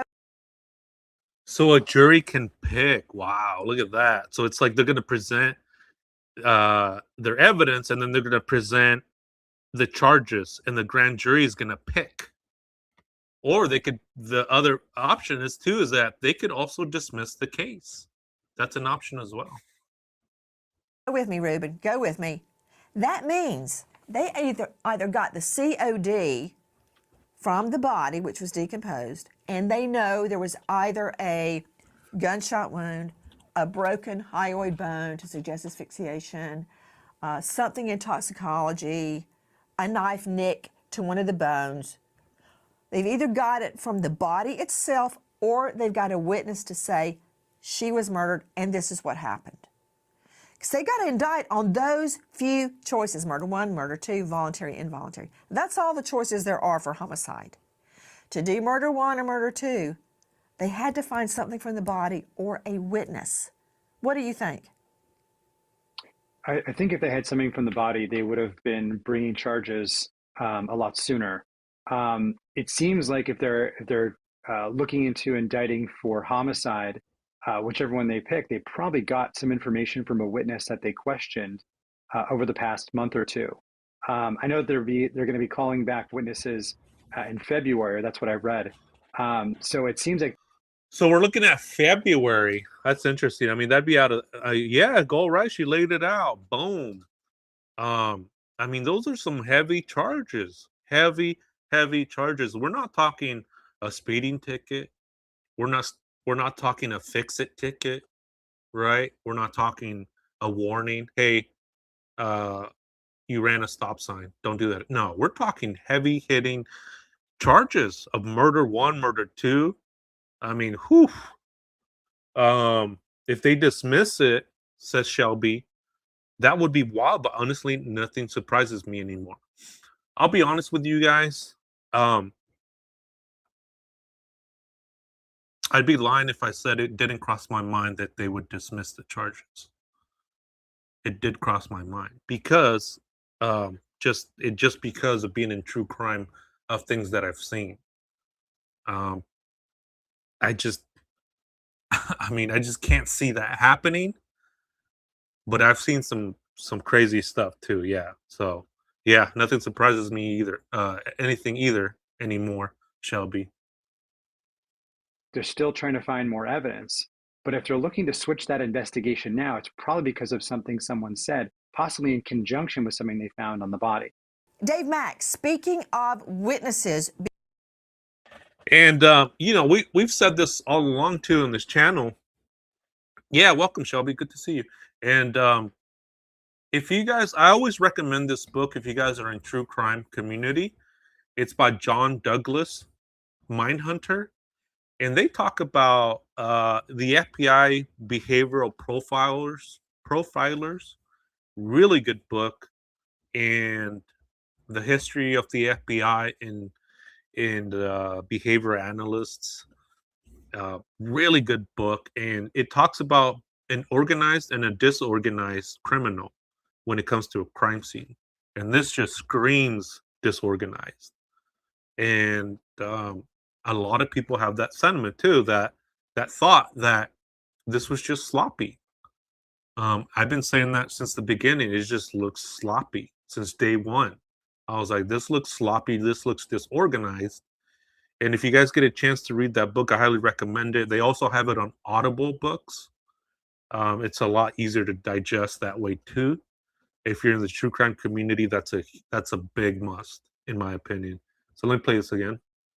Before the grand jury, isn't it true that witnesses, at least one, has refused to come to the grand jury? Isn't that true? Absolutely true, Nancy. And they've gone so far as to threaten to arrest her if she won't come in. Danny Rubin, I'm just wondering, let's just put together the pieces here, Rubin. A witness stated that she refused to come to the grand jury. An order went out to either bring her in, have her arrested, give her immunity if she was facing charges herself. Therefore, she would have no reason to take the Fifth Amendment from the grand jury, or charge her with contempt. If you're a target, you can be given immunity and forced to testify because you have no Fifth Amendment right to remain silent if you're not going to be charged.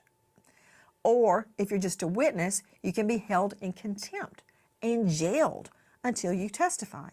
Okay, so that word goes out, and the next thing you know, an indictment is being handed down. Sounds to me like they got the witness testified, and now we're looking at a homicide indictment. That could be it. I mean, like I said before, it could be something in conjunction with what they found in the body. It could be some combination of testimonies. But this is why we have subpoena powers, because both the prosecution and defense, prosecution and grand jury, defense at trial and preliminary hearing, we need that to bring in witnesses who can testify. And many times we can't get what we need without those witnesses. So it's a very big stick that we have to bring witnesses in that we need. Danny Rubin, you have a question for Steve Fisher? Yeah, Steve, when you investigated the home where David was purportedly living, was there anything else of note that you found? Anything still in its wrapper? Anything that was looked like it had not been taken out of its packaging? No, besides those two items, there was a couple full respirators, almost like gas masks, at the house, but they were out of the package. Don't know exactly what they were for, but those were the two, most damning things for sure. There was a lot of stuff left behind that was of value, such as the memory card with all the photos, but nothing that really was like, what would that be doing here? Joe Scott Morgan joining me, Professor of Forensics, Jacksonville State University, star of Body Bags with Joe Scott Morgan. Joe Scott, we're learning a lot tonight. Okay, we knew that there was a chainsaw. We knew that there was a home incinerator. We didn't know that it had been purchased with gift cards anonymously and that it had been sent under a fake name. Now we know that purchase can be traced, and we can find out, hopefully, if there's video, who bought the gift cards and where and when. What does this mean to you forensically? What can we prove with this new evidence? Well, I think certainly with the gift cards in particular, because that is something that can be digitally traced. And just let me remind everybody, these gift cards can be picked up anywhere. It doesn't have to be at a big store. You can walk into a gas station and buy these things. So, but the upside with But it this can be is traced, Joe Scott, the location of where the gift they card. They got can be. numbers on them like guns, for Pete's sake. You can find they where a do. gift card was purchased. Yeah, and it gets and the digital evidence here gets very granular. And so it's going to be very specific. You can put a really tight pin in this thing. Also, the initial purchase, the utility of these things, and then you track along with the purchases that are made. Now, I'm going to use a term here, and I'm sure you'll slap me down for saying this. I got to tell you, Nancy, from a legal standpoint, the things I've heard attorneys say in the past with these boxes of unopened items, when you think about the chainsaw. So I asked ChatGPT if a gift card can be traced back to where it was purchased. Oop, let me bring my microphone closer. There we go. It says, yes, a gift card can often be traced back to where it was purchased, but who can trace it and how much they can see is limited. Here's the breakdown. What can be traced: store and location where the gift card was purchased, the date and time of the purchase, activation records. Gift cards must be activated at checkout, transaction ID, register number, balance history. Retailers keep this information tied to the card number, not the buyer's name. What usually cannot be traced: the identity of the purchaser, unless it was bought with a credit card. The buyer used a store loyalty card. The purchase was captured on store surveillance footage. And a lot of the time, if you guys remember, do you guys remember the one of the biggest cases that stands out to me is the McDonald's prank caller way back when there were payphones, and he would go to payphones and get gift cards and would call these McDonald's areas and would pretend to be law enforcement, a detective, somebody of authority figure, and he would make people do some of the wildest things you've ever seen. And they were able to trace back the gift cards by the purchase of where it was purchased and through surveillance, so that there is a way to see where those gift cards might have been purchased. So that's what stands out to me, is that case. And this burn box and these sorts of things, this almost smacks of like an inchoate offense. I don't know. I think I'd like to know your opinion of that, but there's planning going on, perhaps, if they can prove that. And maybe there is intent, but they just couldn't complete the act here. Going back to what Steve had said earlier, this seems like the, I don't know, old reference here, the apple dumpling gang. They just can't get anything right. They're just kind of falling on their faces. No one can pull the trigger. There's not a leader. It's just like they push this thing off in the ether, and maybe she'll just disappear. I don't know, because I got to tell you, out of all the cases I've covered, I've never seen anything, first off, take this long. You've got a lot of elements here of movement with the body, going to Karen's point of disrespecting the remains to this point. And then you have all these other elements where no one could finish the job. Okay, you refer to incohate from the Latin verb incohere, which means in its inception, in its beginning, just starting. So I see this, if any of this is borne out by the facts, and again, David Burke is presumed innocent until proven guilty, the beginning of the destruction of the body went because the burn cage and the chainsaw, and we do know she was dismembered where you come in. They obviously did not use a chainsaw. Hey, Steve Fisher, was the chainsaw also still in the package? It had the protective shield over the blade. It wasn't in an actual package, but it's but it had the protective shield over it. Okay, so it had never been used, which suggests that it's new. And we keep talking about, hey. And the thing with chainsaws is you can definitely tell with that protective case, it's on the chainsaw. I use a lot of chainsaws all the time. And what they come with is like a protective sleeve, they call it, a plastic sleeve that goes over the chain bar, so that way, it doesn't get stuck on anything. You don't pick on your fingers and stuff like that. And so he's saying that was still on there. I don't know if he open that up, that sleeve, pull that sleeve apart, but you would be able to tell if that chainsaw was used immediately. I mean, you could tell immediately just by looking at it. Yeah, I don't know if they did luminol on the chainsaw, but when those chainsaws are brand new, I mean, they cut a tree like butter. Uh, just cuts trees like nothing, like a hot knife on butter. So you can only imagine what they're thinking is that's gonna do with a human body. In my opinion, again, trigger warning, it would be messy, okay? It would just would be messy. Hey, do you do your own landscaping? Maybe, well, obviously, he didn't do his own landscaping, but if he had a landscaper that was going to use that, I mean, that could be a defense, but it was never used, which suggests it also was just bought and will probably be traceable. That said, incohate. I see it as And they're loud too. If it's a gas chainsaw, I don't know if they ever mentioned, because I missed that little part through the chainsaw, but I don't know if they mentioned if it's gas or if it's battery powered or if it's electric. But I know the gas chainsaws are extremely loud. I mean, extremely loud. You guys ever hear tree trimming from like a mile away? You can hear it when city workers, county workers are working on trees around your properties, around your city. You can hear them for miles away because they're so loud.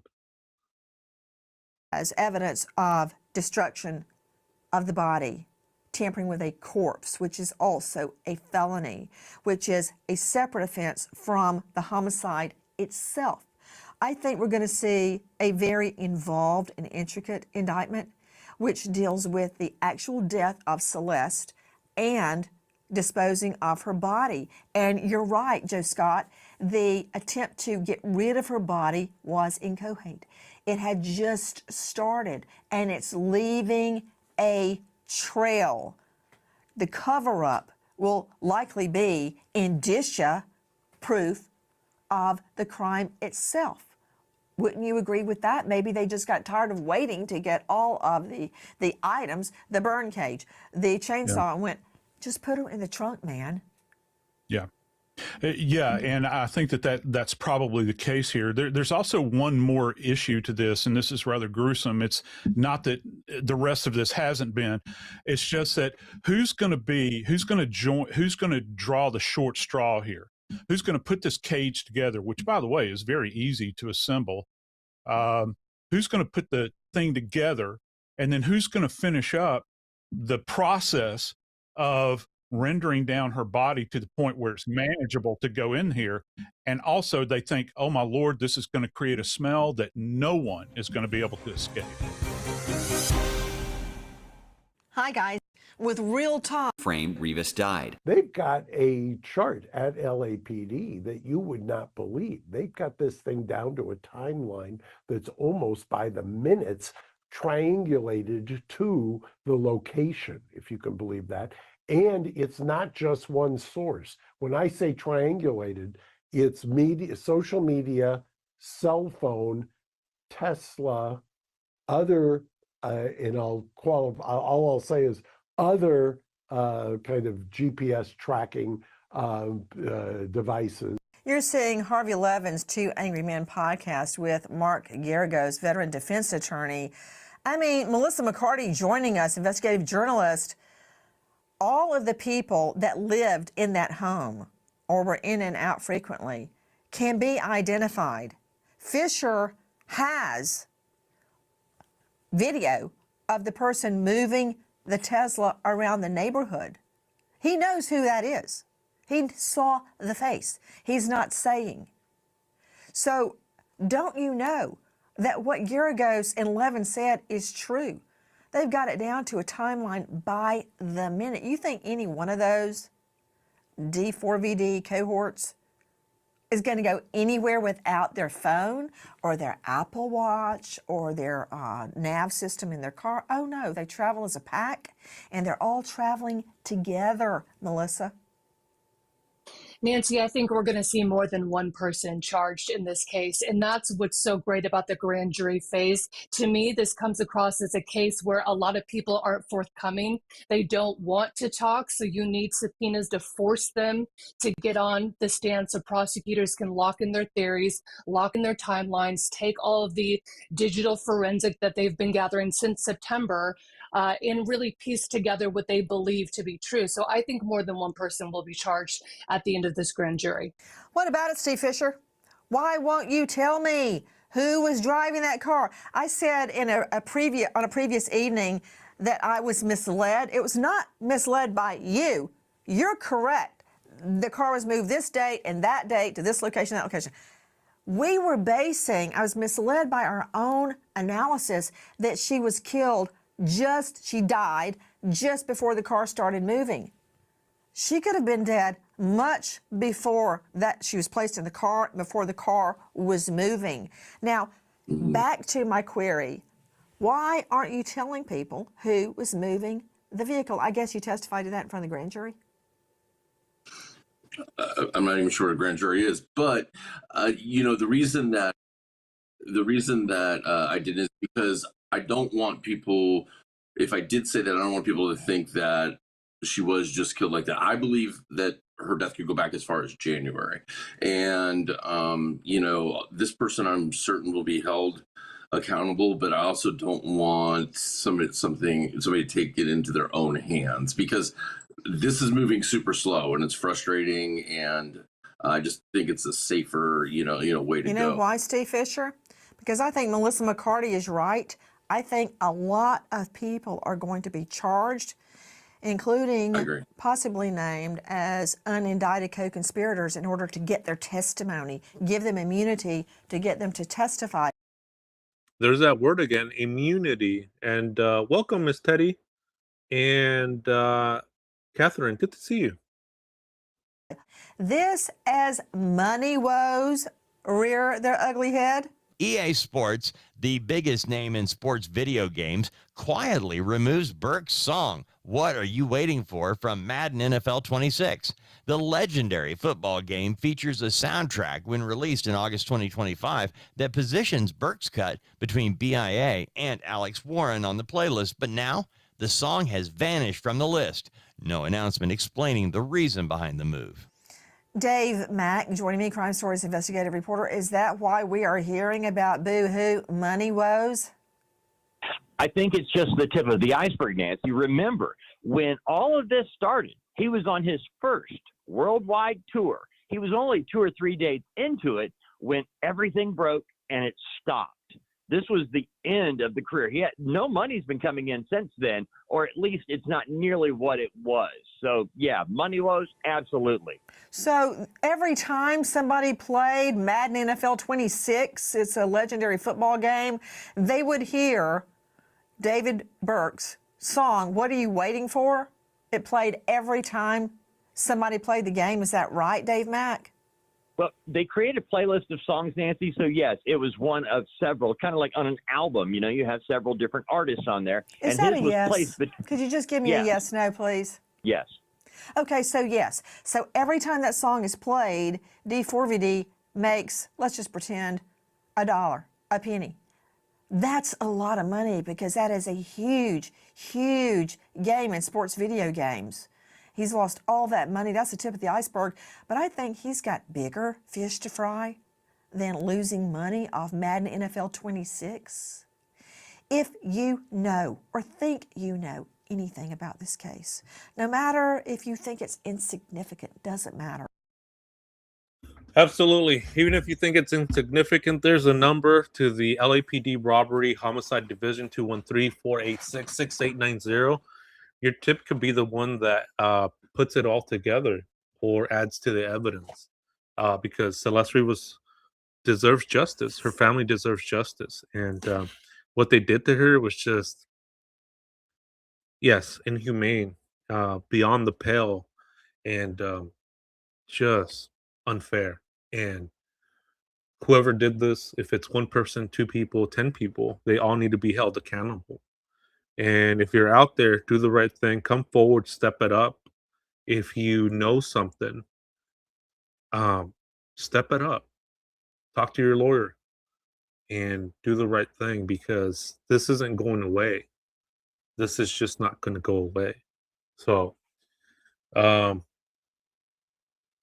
we caught up with a lot of stuff. I'm gonna bring up an article that I just saw that came out last night. If you guys give me a second.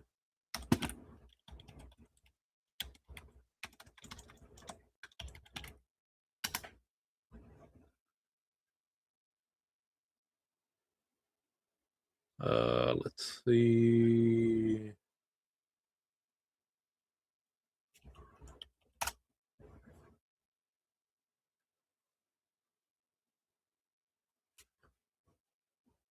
Just looking for it right now. Give me 1 second.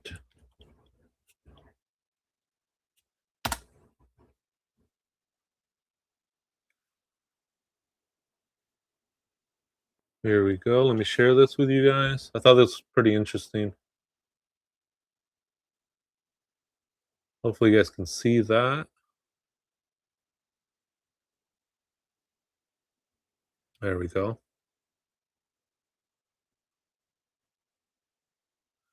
Amber says, at this point, David owes people money now because a lot of people didn't get paid and the tour ended. Money was lost. Sadly, that all they cared about and their nightmare came true. No money came in. Yeah, he does owe a lot of money. Flojo says he's still making money from his music on all platforms. I've thought about that too, why he still has all his music and his TikToks, his Instagram still up. And it might be that. It might be because he was fronted a $3 million advance. And the only way to maybe even put a dent in that, or maybe even to get some of that, recover some of that money back, is through his streams, through his TikToks, through his Instagrams or whatnot. I mean, I don't know how that worked, getting paid on TikTok and Instagram, but they're still up. So I always wonder why they weren't set on private, and if he has full control, or does somebody else has full control. But as we've known, he's been dropped from his record label company and from Matin too. And that's huge. So let me read this real quick. So this one came out 22 hours ago. Lauren Collin. She's been covering this case as well. And Mark Garagos along with Harvey from TMZ. And Garagos, Garagos says DA may be quietly turning to outside experts to rebuild forensic case in Celeste Rivas Hernandez's death.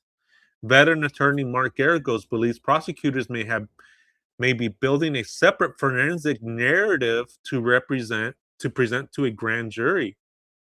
Prominent criminal defense attorney Mark Garagos said he believes Los Angeles County prosecutors have turned to outside forensic experts as they work to determine a cause of death for 14-year-old Celeste Rivas Hernandez, a move he speculates was prompted by growing friction between the district attorney's office, the LAPD, and the county medical examiner in the high-profile inquiry involving singer David Anthony Burke, known as David.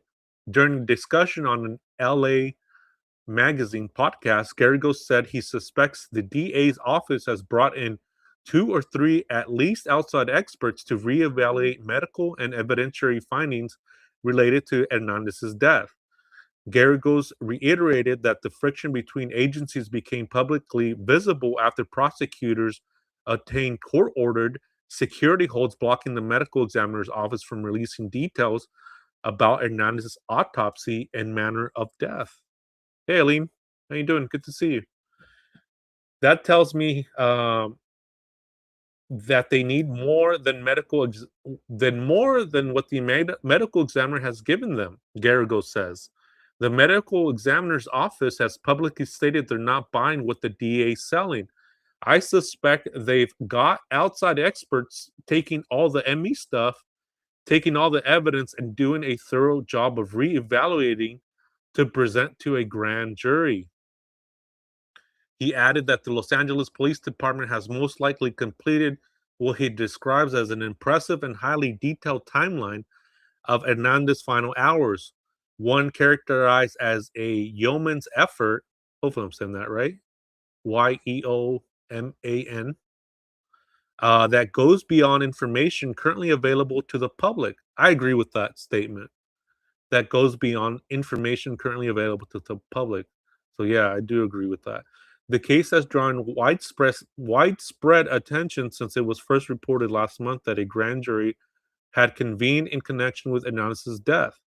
While the LAPD has not publicly named Burke as a suspect, sources believe an indictment is imminent. No charges have been filed as of yet.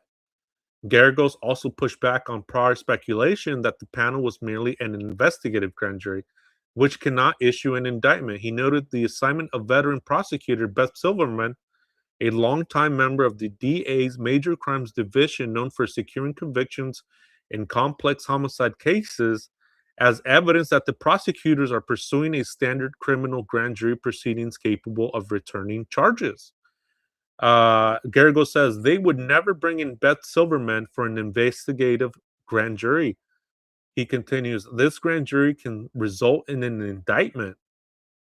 The public remains intensely focused on the death of Celeste Rivas Hernandez, age 14, whose remains were found on September 8th inside the trunk of a Tesla registered to David. Authorities were notified after a strong order came from the impound vehicle, which had been parked less than half a mile from the singer's rental home.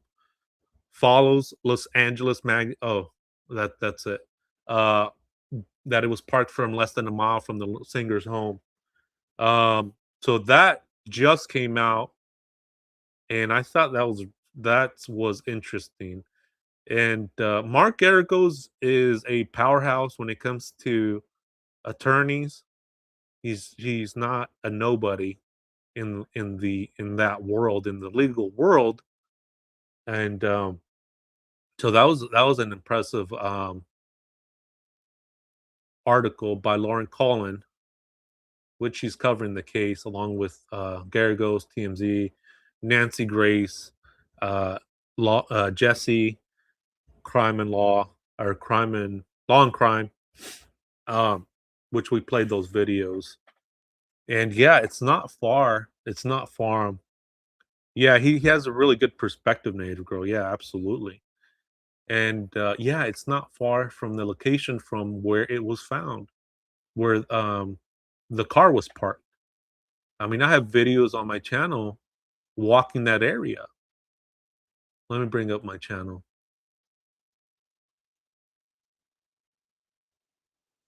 Give me just 1 second, and you'll see how far that is. All right, let me share my screen. Here we go. You'll see how far it is. It's not far.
All right. Yeah. So do you guys see how close that was?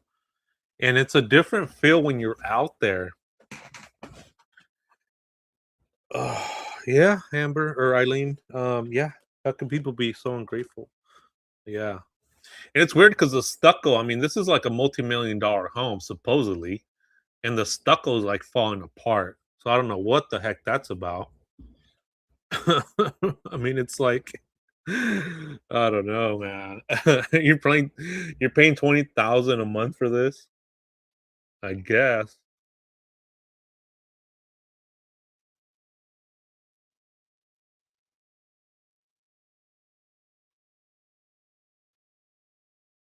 I mean, I have another video too where I'm walking from Lake Elsinore.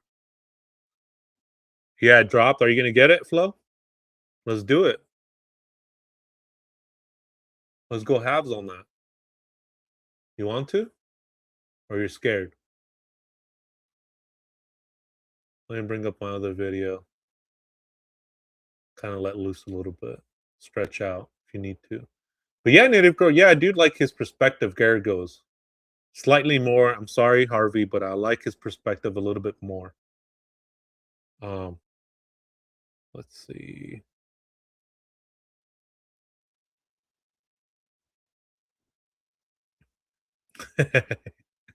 Yeah, that's what I'm saying. Let's go halves, man. Who's scared? Go, you're scared? Don't be scared.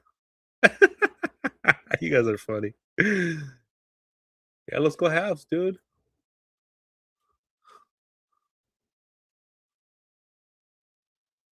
See, I also have another one where I'm in Lake Elsinore, and I'm showing you how far it is from Celeste Rivas' house, which is right there to the left of the memorial, to where David and Celeste, I believe, were meeting, in my opinion, allegedly. It's not that far.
Yeah, so you guys can see that wasn't too far. Even though I sped it up for time, I do have a video of it where I just walk it, but just for time purposes, I did speed it up a little bit. And I mean, I mean, this to me, the way that it's uh what's the word? It's like the way that David does things to me, it's convenience. It's within reach. And so when I saw this, how close this was to where he was spotted. Do you guys remember the picture where he's spotted by the kids? Let me see. Let me see if I have it.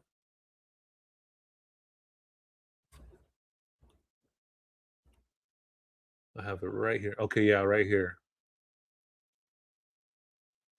So that's not far from her house, from Celeste Rivas's house. Not far at all.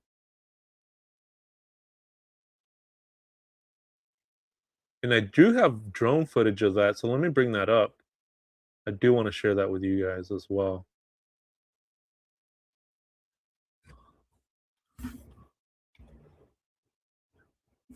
Let's see. Is it this one? Yeah, it should be this one. And then coincidentally enough, there was a freaking Tesla right there too. But this was back 2 months ago when I went. It's been 2 months since I've been there. Well, not since I've been there, but when I took that video.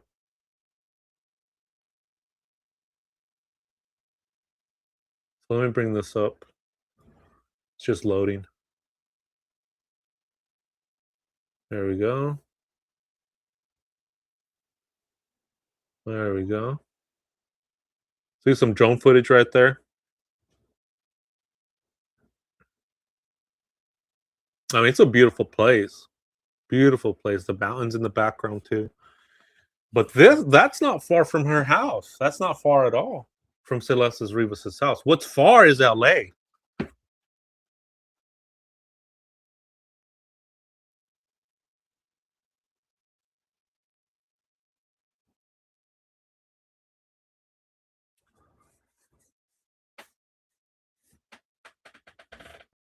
That's a pretty interesting drone footage there. Just sharing a couple of videos with you guys. This is another video. Let me bring this up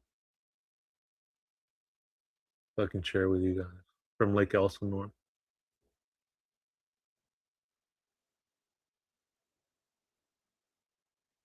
There we go. It's just loading. Yeah, the drone footage. Yep.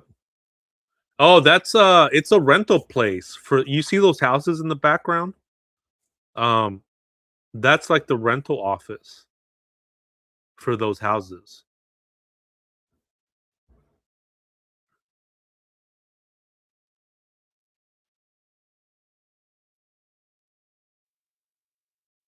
So this is Lake Elsinore right here. You see the lake back there, the mountains back there, real pretty. I don't know why Lake Elsinore gets a bad rep.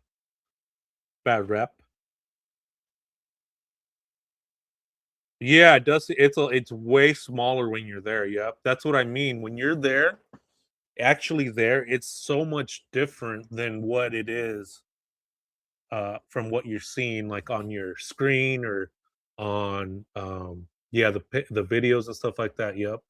Yeah, it's a lot smaller. But this is like Elsinore again. This is drone footage and real pretty area, man. Real quiet. I mean, I would love to live there. So again, I don't know why it gets a bad rep. And hopefully this shows like a better a different perspective on that, right? That it's not this run down crazy city that you wouldn't be out at night or would let your children out during the day. It's like, come on, like it's fine, it's good, it's quiet, you'll be fine. You'll be fine. But this one, I mean, I went pretty high up until I started getting a warning on my drone footage, on my drone what is it, the controller. Let me bring up another one to share with you guys. I always like to share the of stuff like this, like with the drone. Really cool stuff. Let me just load it up. It takes a minute to load. And with this free one, I can only load up to 3 at a time. So there's that too. There we go. Callie suck. You suck, Eileen. Tom your ass right now.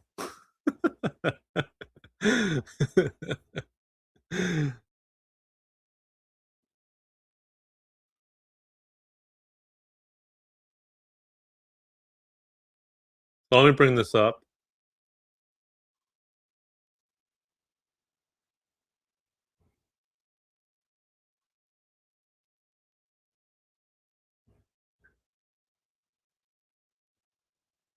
Eileen. So it's just loading. Give it a minute. Here we go. You guys remember this scene right here? Let me know if you guys remember where this is from. This isn't like Elsinore, but this is camera footage or drone footage. Yeah, AJ is posting again. Do you guys remember where this is from? I mean, look how steady the freaking camera is. It's unbelievable.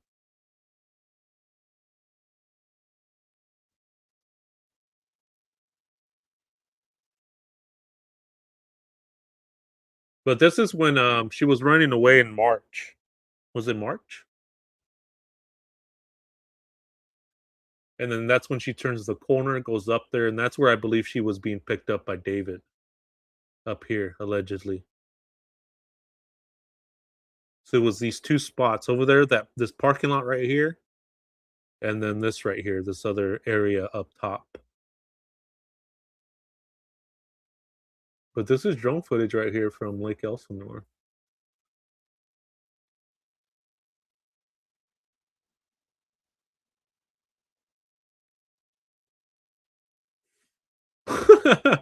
What does she have to blabber about? Yeah, I don't know. Every time I go to her, I don't know. I didn't. Every time I go to her freaking page, it's something just. I'm like, man, this person again. Oh, the freeway entrance.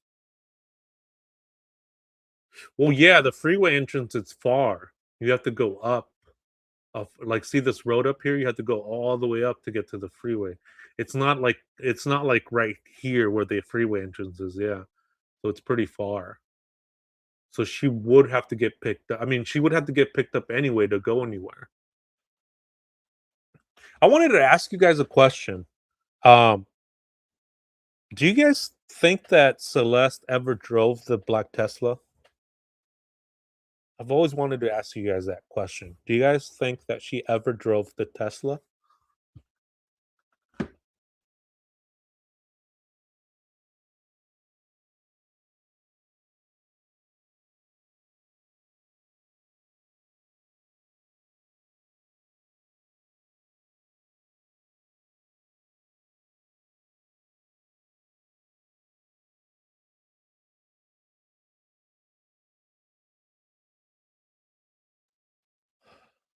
You think so? Go. I've always wondered that. I've always wondered if she ever drove the Tesla. The other Amber says the other Celeste is still silent. Maybe she was the woman refusing to talk. Maybe. Maybe. That thought crossed my mind. Maybe that's how it got dented. Maritza. Uh-huh. Or he was teaching her how to drive, and that's how it got dented. Or somebody kicked it. I mean, all these scenarios, right? But I've always wondered that. Has she ever driven that black Tesla? Remember, the Tesla is self-driving, right? You can put it on navigation where you want it to go. That's the other reason I asked too, because it is self-driving.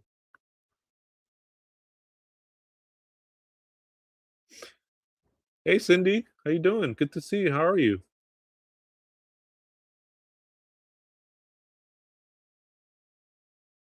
Let me bring up some more stuff before I gotta get out of here.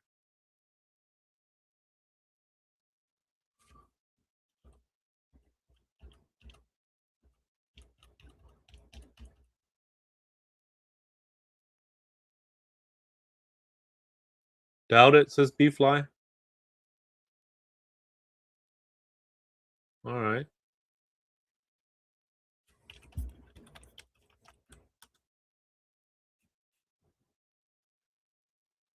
So this one's from downtown, as I said before. Let me bring up the pictures of it. Places I've gone with the help and support of you guys. This is what I do. This is what I do.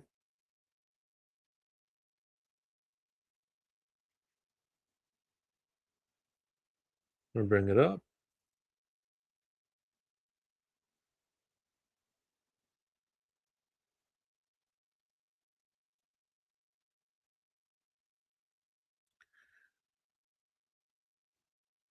Oh, did it come up? What the? Oh, yeah, I did. There we go.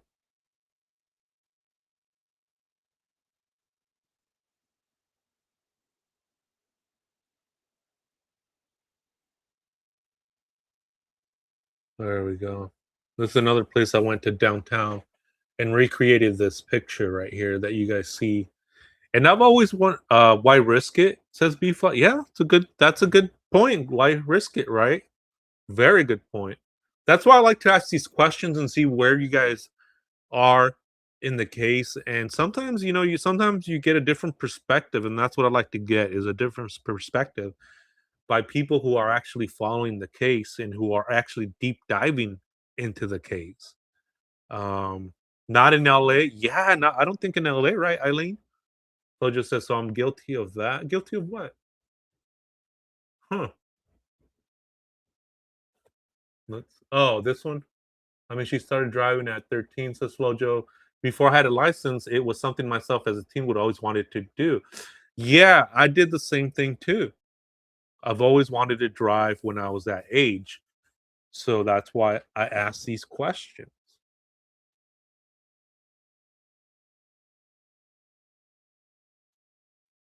So this is from downtown LA. And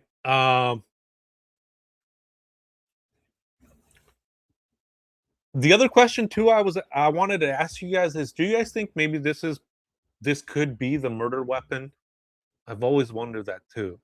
I've always wondered because he's so freaking giddy with this knife and he's displaying this knife. And this is the one that SF Investigates came out with. This was on December 31st, 2024 at 12:01 a.m. And he's so giddy in that video with this knife. So I'm wondering if this was specifically put out there to say this might be the murder weapon. I've always wondered that. What do you guys think? Catherine says, my 17-year-old won't have anything to do with driving. Doesn't matter what kind of car it is, but she grew up a little bit faster than us, than some, unfortunately. Celeste, that is. Yeah, that's true. That is true. And then, like I showed you guys earlier, that with this image right behind him is a freaking camera. Let me bring that up. It's unbelievable. I mean, it's like right there. Right behind him is a camera. And the thing is, we have these dates. Look at that. December 31st, 2024. Law enforcement, all would have to go is go and ask them for that footage at 12:01 and 32 seconds a.m. Strangled, do you think, Eileen? Could be. Could be. The hyoid bone, when it gets fractured or dislocated, yeah, that's an indication of strangulation. Yeah. So it could be that. It could be knife. It could be. I mean, it could be a number of things, man. I mean, what could it be? I mean, these timestamps are so important.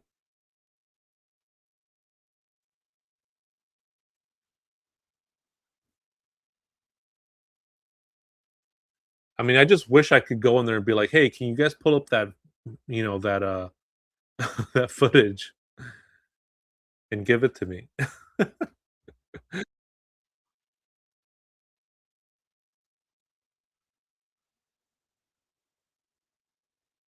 Let me see.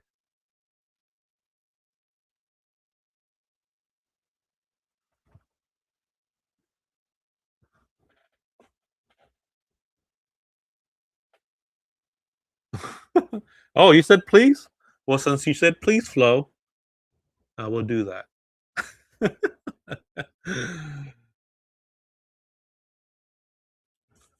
What is the Burke method of schmurder?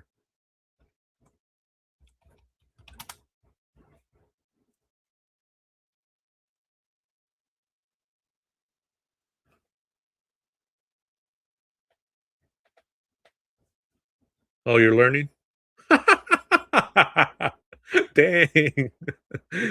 Okay, here we go. Since you said please. The Burke method of schmurder refers to a way of killing that causes death by suffocation without obvious external injuries, making it harder to detect a homicide, especially before modern forensic science. Oh, before modern forensic science.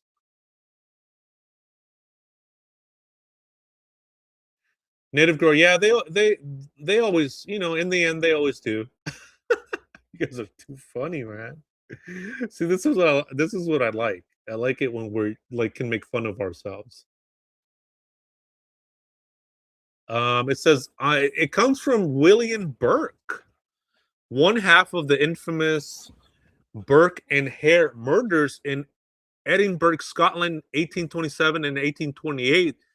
They unalived at least 16 people and sold the bodies to a medical school for dissection. Wow, that is wild. The method involved two people working together. Look at that, two people. Native girl. You guys are freaking wild. Yeah, that's a freaking chilling statement. Flo, that's wild. I mean, how many more? I mean, is probably just another coincidence, right? I mean, like, how much more coincidences do we need? The method involves two people. This causes asphyxiation without strangulation mark, broken bones, knife wounds, obvious trauma. But why it was effective at the time? So this was effective before forensics. So that is a caveat there. Before modern forensics technology.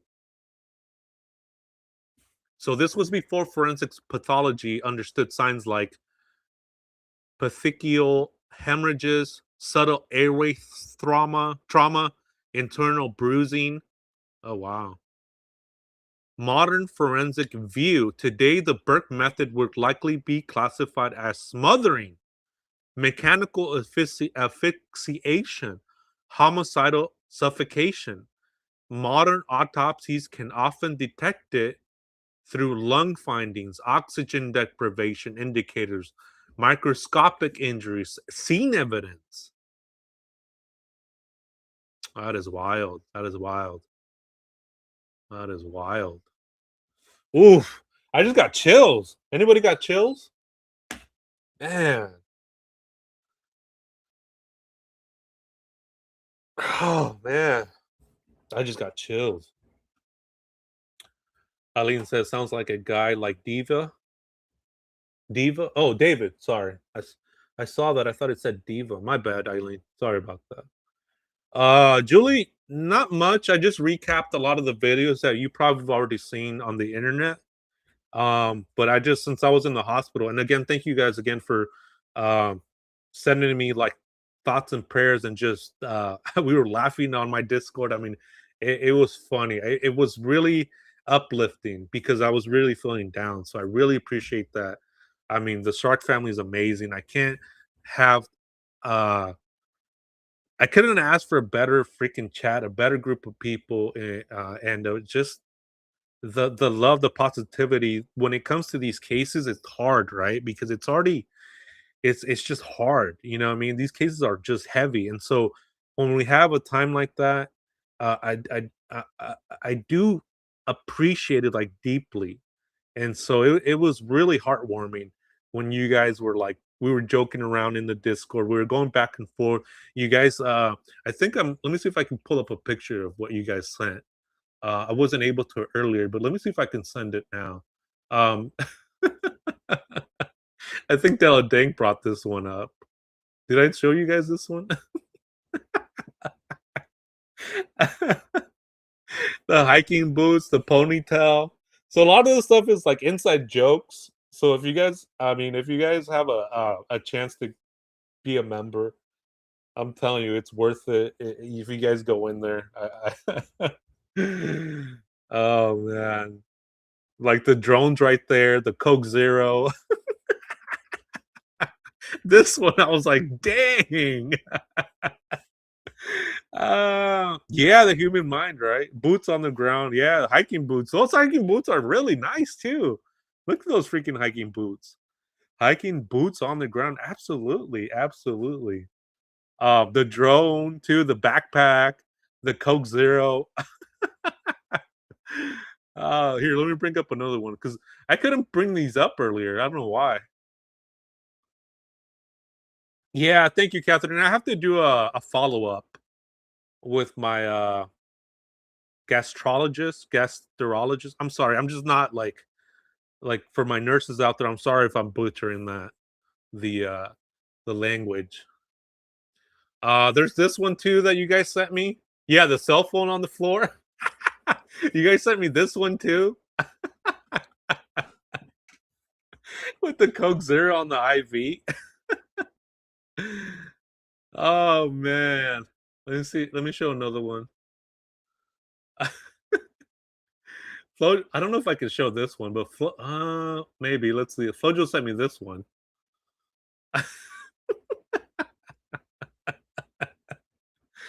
Oh my goodness. Let's see if I have another one on here.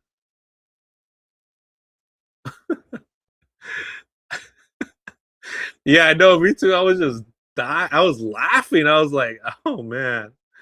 This one I sent to the group chat. I was like, hey guys, I'm in the ER.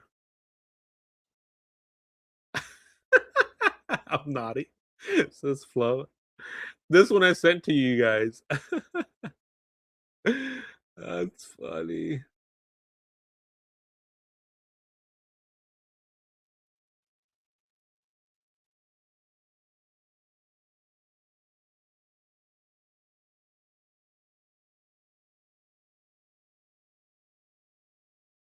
Yeah, that's when it started.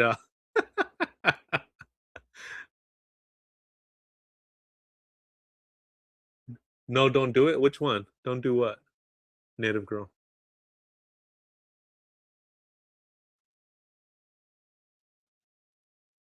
No, these ones. I'm showing these ones. Eileen. Oh man, that was funny. And then I like this one too. This one was cool too. This one right here. Boom. He's got a taco and he's got a Coke Zero. No, I'm not gonna bring that one up, that picture up.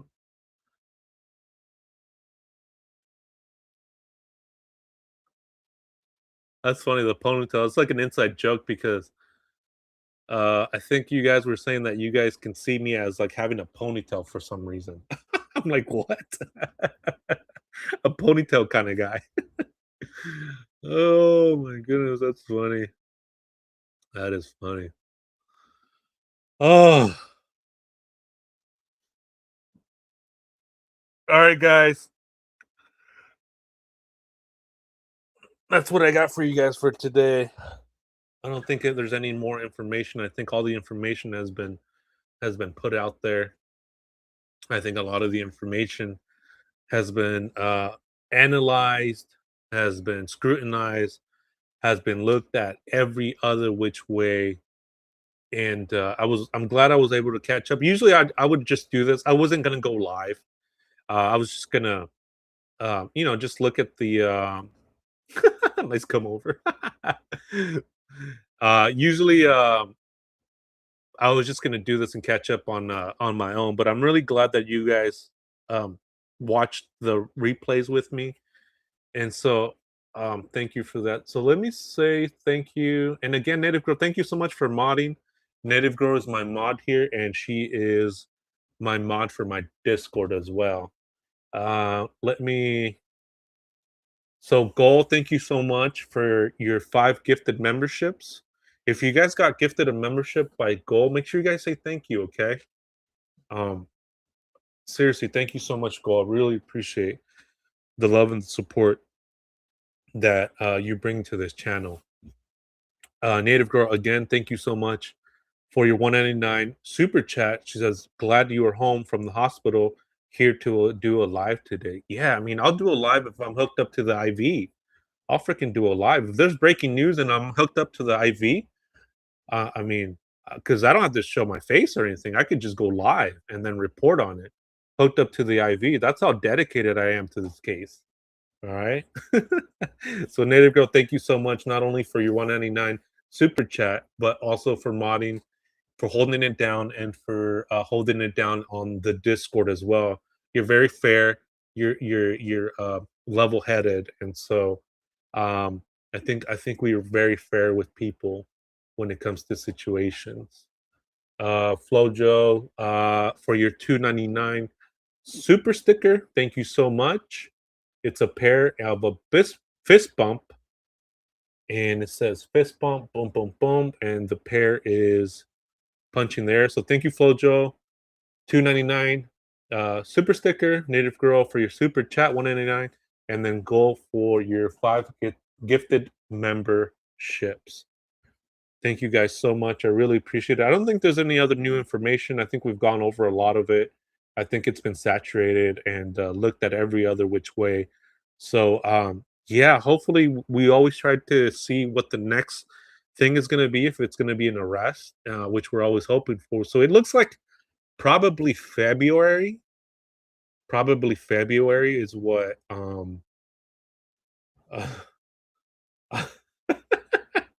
what? Cole says what? Savage Mark says Catherine.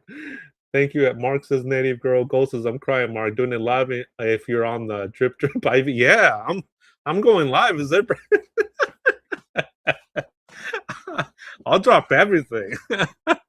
That's how dedicated I am.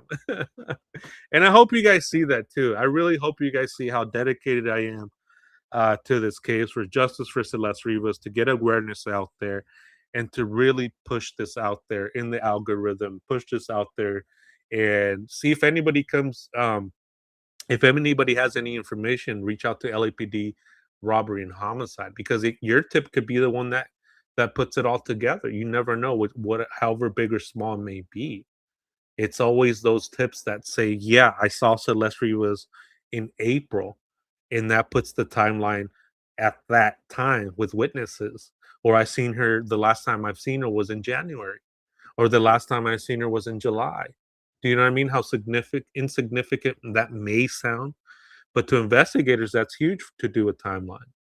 So if you guys have any information, go forward. And for justice for Celeste Rivas and her family, man. Nobody should be able to get away with this. Nobody. Not in this lifetime, not in the next. And so thank you guys so much for joining me today. I really appreciate it. Julie says we do, and it definitely shows how much you care. Thank you, Julie. I really appreciate that feedback. I thank you. You know, that really means a lot to me. And I'm always thinking about the Shark family.